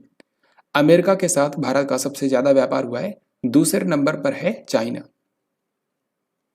President colours से सम्मानित होने वाली भारत की 10वीं राज्य पुलिस कौन सी बन गई है? तो प्रेसिडेंट्स कलर जो होता है ये राष्ट्रपति ध्वज इसको हिंदी में बोलते हैं और ये किसी भी भारत की सैन्य टुकड़ी को मिलने वाला सबसे बड़ा सम्मान होता है। तो अब तक ये 10 स्टेट पुलिस को मिल चुका है। जो 10वीं स्टेट पुलिस बनी है इस पुरस्कार को पाने वाली ये है Assam police. So correct answer होगा ऑप्शन बी। मई महीने में भारत के गृह मंत्री अमित शाह असम की यात्रा पर गए हुए थे और उसी दौरान इन्होंने राष्ट्रपति रामनाथ कोविंद की तरफ से असम पुलिस को यह सम्मान प्रदान किया। असम पुलिस से पहले ये मिला था हरियाणा पुलिस को। हरियाणा पुलिस 9वीं राज्य पुलिस बनी थी। उससे पहले यह मिला था हिमाचल प्रदेश पुलिस को और हिमाचल प्रदेश पुलिस जो है ये 8वीं राज्य पुलिस बनी थी। 10 मई 2022 को हंगरी की पहली महिला राष्ट्रपति के रूप में किसने पदभार ग्रहण किया है? तो अगर आपने इस वीडियो को ध्यान से देखा होगा तो आपको डेफिनेटली पता होगा हंगरी के अंदर पहली महिला राष्ट्रपति के रूप में अपॉइंट किया गया है कैटलीन नोवाक को। सो यहाँ पर हमारा आंसर हो जाएगा ऑप्शन डी। चौथे खेलो इंडिया यूथ गेम्स 2021 का आधिकारिक शुभंकर क्या है? तो मई 2022 के महीने में चौथे खेलो इंडिया यूथ गेम्स के लिए ऑफिशियल मैस्कट और लोगो जारी किया गया। यहाँ पर आप देख सकते हैं इसका लोगो, और इसका आयोजन किया जाएगा हरियाणा के पंचकुला में। तो इसका शुभंकर क्या है? इसका शुभंकर है धाकड़, जो कि एक बुल है। यहाँ पर आप इसको देख सकते हैं। धाकड़ को इस बार के खेलो इंडिया यूथ गेम्स के लिए शुभंकर बनाया गया है। जो खेलो इंडिया यूथ गेम्स 2021 है, इसका मेन आयोजन तो पंचकुला में होना है हरियाणा के। बाकी अन्य 4 शहरों में भी इसके कुछ गेम्स आयोजित किए जाएंगे, जैसे कि शाहबाद, अंबाला, चंडीगढ़ और दिल्ली में। अब इस बार के खेलो इंडिया यूथ गेम्स के अंदर टोटल 5 पारंपरिक खेलों को पहली बार जोड़ा गया है। एक तो है मल्लखंब, दूसरा है योगासन, तीसरा है गतका जो कि पंजाब का मार्शल आर्ट है, फिर थांग ता ये मणिपुर का मार्शल आर्ट है, और अगला है कलारी पयट्टू ये केरला का मार्शल आर्ट है। तो ये वो 5 स्पोर्ट्स ऐसे हैं जिनको इस बार के खेलो इंडिया यूथ गेम्स के अंदर पहली बार शामिल किया गया है। 10 मई 2022 को पंडित शिव कुमार शर्मा का निधन हो गया। उन्होंने किस वाद्य यंत्र को वैश्विक स्तर पर लोकप्रिय बनाया था? तो पंडित शिव कुमार शर्मा जो हैं ये भारत के एक मशहूर संतूर वादक थे। तो संतूर जो म्यूजिकल इंस्ट्रूमेंट होता है उसको इन्होंने वैश्विक स्तर पर लोकप्रिय बनाया और हाल ही में इनकी डेथ हो गई है। पंडित शिव कुमार शर्मा जो हैं इनको कई सारे इंपॉर्टेंट पुरस्कार मिले हैं, जैसे कि संगीत नाटक अकादमी अवार्ड 1986 में, पद्म विभूषण अवार्ड जो कि देश का दूसरा सर्वोच्च नागरिक सम्मान है, ये इनको मिला था सन 2001 में। भारत की पहली सेमीकंडक्टर निर्माण इकाई किस शहर में स्थापित की जाएगी? तो देश की पहली सेमीकंडक्टर निर्माण इकाई यानी कि चिप मेकिंग प्लांट यह स्थापित किया जाएगा कर्नाटक के मैसूर में। आपको पता होगा, अगर आपने इस वीडियो को ध्यान से देखा होगा, कि इस बार के अंतर्राष्ट्रीय योग दिवस के लिए कर्नाटक के मैसूर शहर को ही मेन इवेंट का मेजबान बनाया गया है। तो यहीं पर देश की पहली सेमीकंडक्टर निर्माण इकाई की स्थापना की जाएगी। जम्मू कश्मीर परिसीमन आयोग का आदेश 20 मई से लागू हो गया है। आपको बताना है कि जम्मू कश्मीर में विधानसभा की कुल कितनी सीटें हैं। तो देखिए, जैसा कि आप जानते हैं 2019 में जम्मू कश्मीर का पुनर्गठन किया गया था और 2 केंद्र शासित प्रदेश बनाए गए थे, जम्मू कश्मीर और लद्दाख। उसके बाद सन 2020 में जम्मू कश्मीर परिसीमन आयोग का गठन किया गया ताकि जम्मू कश्मीर के अंदर जो निर्वाचन क्षेत्रों की सीटें हैं उनका पुनर्निर्धारण किया जा सके। और इस आयोग का जो अध्यक्ष बनाया गया था वो सुप्रीम कोर्ट की रिटायर्ड जज रंजना देसाई को बनाया गया था। तो जम्मू कश्मीर परिसीमन आयोग का जो आदेश है वो फाइनली 20 मई से लागू हो चुका है। तो अब जम्मू कश्मीर के अंदर विधानसभा सीटें कितनी हैं? यहाँ पर विधानसभा सीटों की टोटल संख्या है 90। सो आंसर हो जाएगा ऑप्शन नंबर सी। इन 90 सीटों में से जम्मू डिवीजन के लिए जो सीटें निर्धारित की गई हैं वो है 43, और कश्मीर डिवीजन के लिए टोटल सीटों की संख्या है, यानी कि कश्मीर डिवीजन के लिए टोटल सीटों की संख्या है 47। तो इस तरीके से आप देख सकते हैं 90 सीटें यहाँ पर जम्मू कश्मीर के विधानसभा में हैं। यहाँ पर आपको ये भी याद रखना है कि जम्मू कश्मीर में जो 90 विधानसभा सीटें हैं इनमें से 7 सीटें SC कम्युनिटी के लिए रिजर्व की गई हैं, 9 सीटें ST कम्युनिटी के लिए रिजर्व की गई हैं, और 2 सीटों पर कश्मीरी पंडित कम्युनिटी के 2 लोगों को मनोनीत किया जाएगा। तो इतनी बातें आपको याद रखनी है। राष्ट्रपति रामनाथ कोविंद इनमें से किस देश की आधिकारिक यात्रा पर जाने वाले पहले भारतीय राष्ट्रपति बने हैं? तो भारत के जो राष्ट्रपति हैं रामनाथ कोविंद ये हाल ही में 2 कैरेबियाई देशों की यात्रा पर गए थे, और इन कंट्रीज में जाने वाले ये भारत के पहले राष्ट्रपति बन गए हैं। इनमें से एक कंट्री है जमैका और दूसरा कंट्री है सेंट विंसेंट एंड ग्रेनाडाइंस। सो यहाँ पर हमारा आंसर होगा उपरोक्त दोनों। कौन सा राज्य भारत का पहला राज्य के स्वामित्व वाला OTT platform she space launch करेगा? तो आपने कई सारे OTT प्लेटफॉर्म के नाम सुने होंगे, जैसे कि नेटफ्लिक्स, अमेजन प्राइम इत्यादि। लेकिन भारत का पहला राज्य के स्वामित्व वाला OTT प्लेटफॉर्म कौन सा राज्य शुरू करेगा? ये राज्य है केरल, और इसका जो OTT प्लेटफॉर्म होगा उसका नाम होगा सी स्पेस। 23 मई को ऑस्ट्रेलिया के नए प्रधानमंत्री के रूप में किसने शपथ ली है? तो ऑस्ट्रेलिया के अंदर हाल ही में चुनाव हुए थे और यहाँ पर नए प्रधानमंत्री बन गए हैं एंथनी अल्बनीज। आपको पता होगा इससे पहले यहाँ के प्रधानमंत्री थे स्कॉट मॉरिसन, लेकिन इस बार के चुनाव में इनकी हार हुई है और एंथनी अल्बनीज जो हैं यहाँ के नए प्रधानमंत्री बन गए हैं। किस देश के पूर्व क्रिकेटर एंड्रयू साइमंड्स का हाल ही में निधन हो गया? तो एंड्रयू साइमंड्स, जिनको आप यहाँ पर देख पा रहे हैं, ये ऑस्ट्रेलिया के पूर्व क्रिकेटर थे। ऑस्ट्रेलिया की एक मशहूर ऑलराउंडर क्रिकेटर थे, लेकिन हाल ही में एक कार दुर्घटना में इनकी डेथ हो गई है। आपको बता दूं कि इन्होंने ऑस्ट्रेलिया के लिए 198 ओडीआई मैचेस खेले हैं। 13 मई को भारत सरकार ने देश की खाद्य सुरक्षा के प्रबंधन के लिए किस चीज के निर्यात पर तत्काल प्रभाव से प्रतिबंध लगा दिया था? तो 13 मई को भारत सरकार ने गेहूं यानी कि व्हीट के एक्सपोर्ट पर निर्यात पर रोक लगा दिया था। सो यहाँ पर आंसर हो जाएगा ऑप्शन नंबर ए। इसी तरीके से भारत सरकार ने चीनी यानी कि शुगर पर बैन लगाया है 1 जून 2022 से। किस रेलवे जोन ने नवदूत नामक बैटरी चालित डुअल मोड लोकोमोटिव विकसित किया है? बैटरी चालित डुअल मोड लोकोमोटिव का मतलब यह है कि ये इलेक्ट्रिसिटी से भी चलती है और बैटरी से भी इसको ऑपरेट किया जा सकता है। तो इसको नाम दिया गया है नवदूत और इसको जिस भारत के रेलवे जोन ने डेवलप किया है यह है पश्चिमी मध्य रेलवे, जिसका मुख्यालय है मध्य प्रदेश के जबलपुर में। सो यहाँ पर हमारा आंसर होगा ऑप्शन नंबर बी। और इसके लिए भारत के रेलवे बोर्ड के द्वारा इसको बेस्ट इनोवेशन का अवार्ड भी दिया गया। स्काई ब्रिज 721 नामक दुनिया का सबसे लंबा पेडेस्ट्रियन सस्पेंशन पुल किस देश के अंदर खोला गया है? तो दुनिया का सबसे लंबा पैदल यात्री सस्पेंशन पुल हाल ही में ओपन किया गया है चेक गणराज्य के अंदर। तो चेक गणराज्य में दुनिया का सबसे बड़ा पेडेस्ट्रियन सस्पेंशन पुल आम जनता के लिए खोल दिया गया है, जिसकी टोटल लंबाई है 721 मीटर। दुनिया की सबसे ऊंची चोटी यानी कि माउंट एवरेस्ट पर 26 बार चढ़ने वाले दुनिया के पहले पर्वतारोही कौन बन गए हैं? तो जो दुनिया की सबसे ऊंची चोटी है यानी कि माउंट एवरेस्ट, इस पर आज तक जिस व्यक्ति ने सबसे ज्यादा बार चढ़ाई की है इनका नाम है कामी रीता शेरपा और इन्होंने हाल ही में अपना ही रिकॉर्ड तोड़ दिया और 26वीं बार माउंट एवरेस्ट पर चढ़ाई की। सो यहाँ पर आंसर हो जाएगा ऑप्शन डी। कामी रीता शेरपा कहाँ के हैं? ये नेपाल के एक मशहूर पर्वतारोही है। निम्न में से कौन सी कंपनी देश की 100वीं यूनिकॉर्न कंपनी बन गई है? यूनिकॉर्न ऐसी कंपनियों को कहा जाता है जिनकी वैल्यू $1 अरब से ज्यादा हो। तो अभी के समय भारत के अंदर 100 ऐसी यूनिकॉर्न कंपनियां हो चुकी हैं। तो 100वीं कंपनी कौन सी बनी? इसका नाम है ओपन। और वैसे याद रखिए यूनिकॉर्न कंपनियों की संख्या के मामले में जो नंबर 1 कंट्री है यह है अमेरिका, दूसरे नंबर पर आता है चाइना और तीसरे नंबर पर आता है अपना भारत।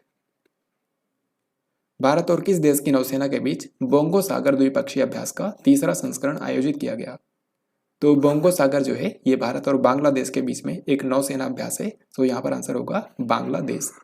इस बार बोंगो सागर का जो तीसरा संस्करण हुआ है इसका आयोजन किया गया था बंगाल की खाड़ी के उत्तरी हिस्से में और इसमें जो भारतीय जहाज गए थे उनका नाम है INS कोरा और INS सुमेधा।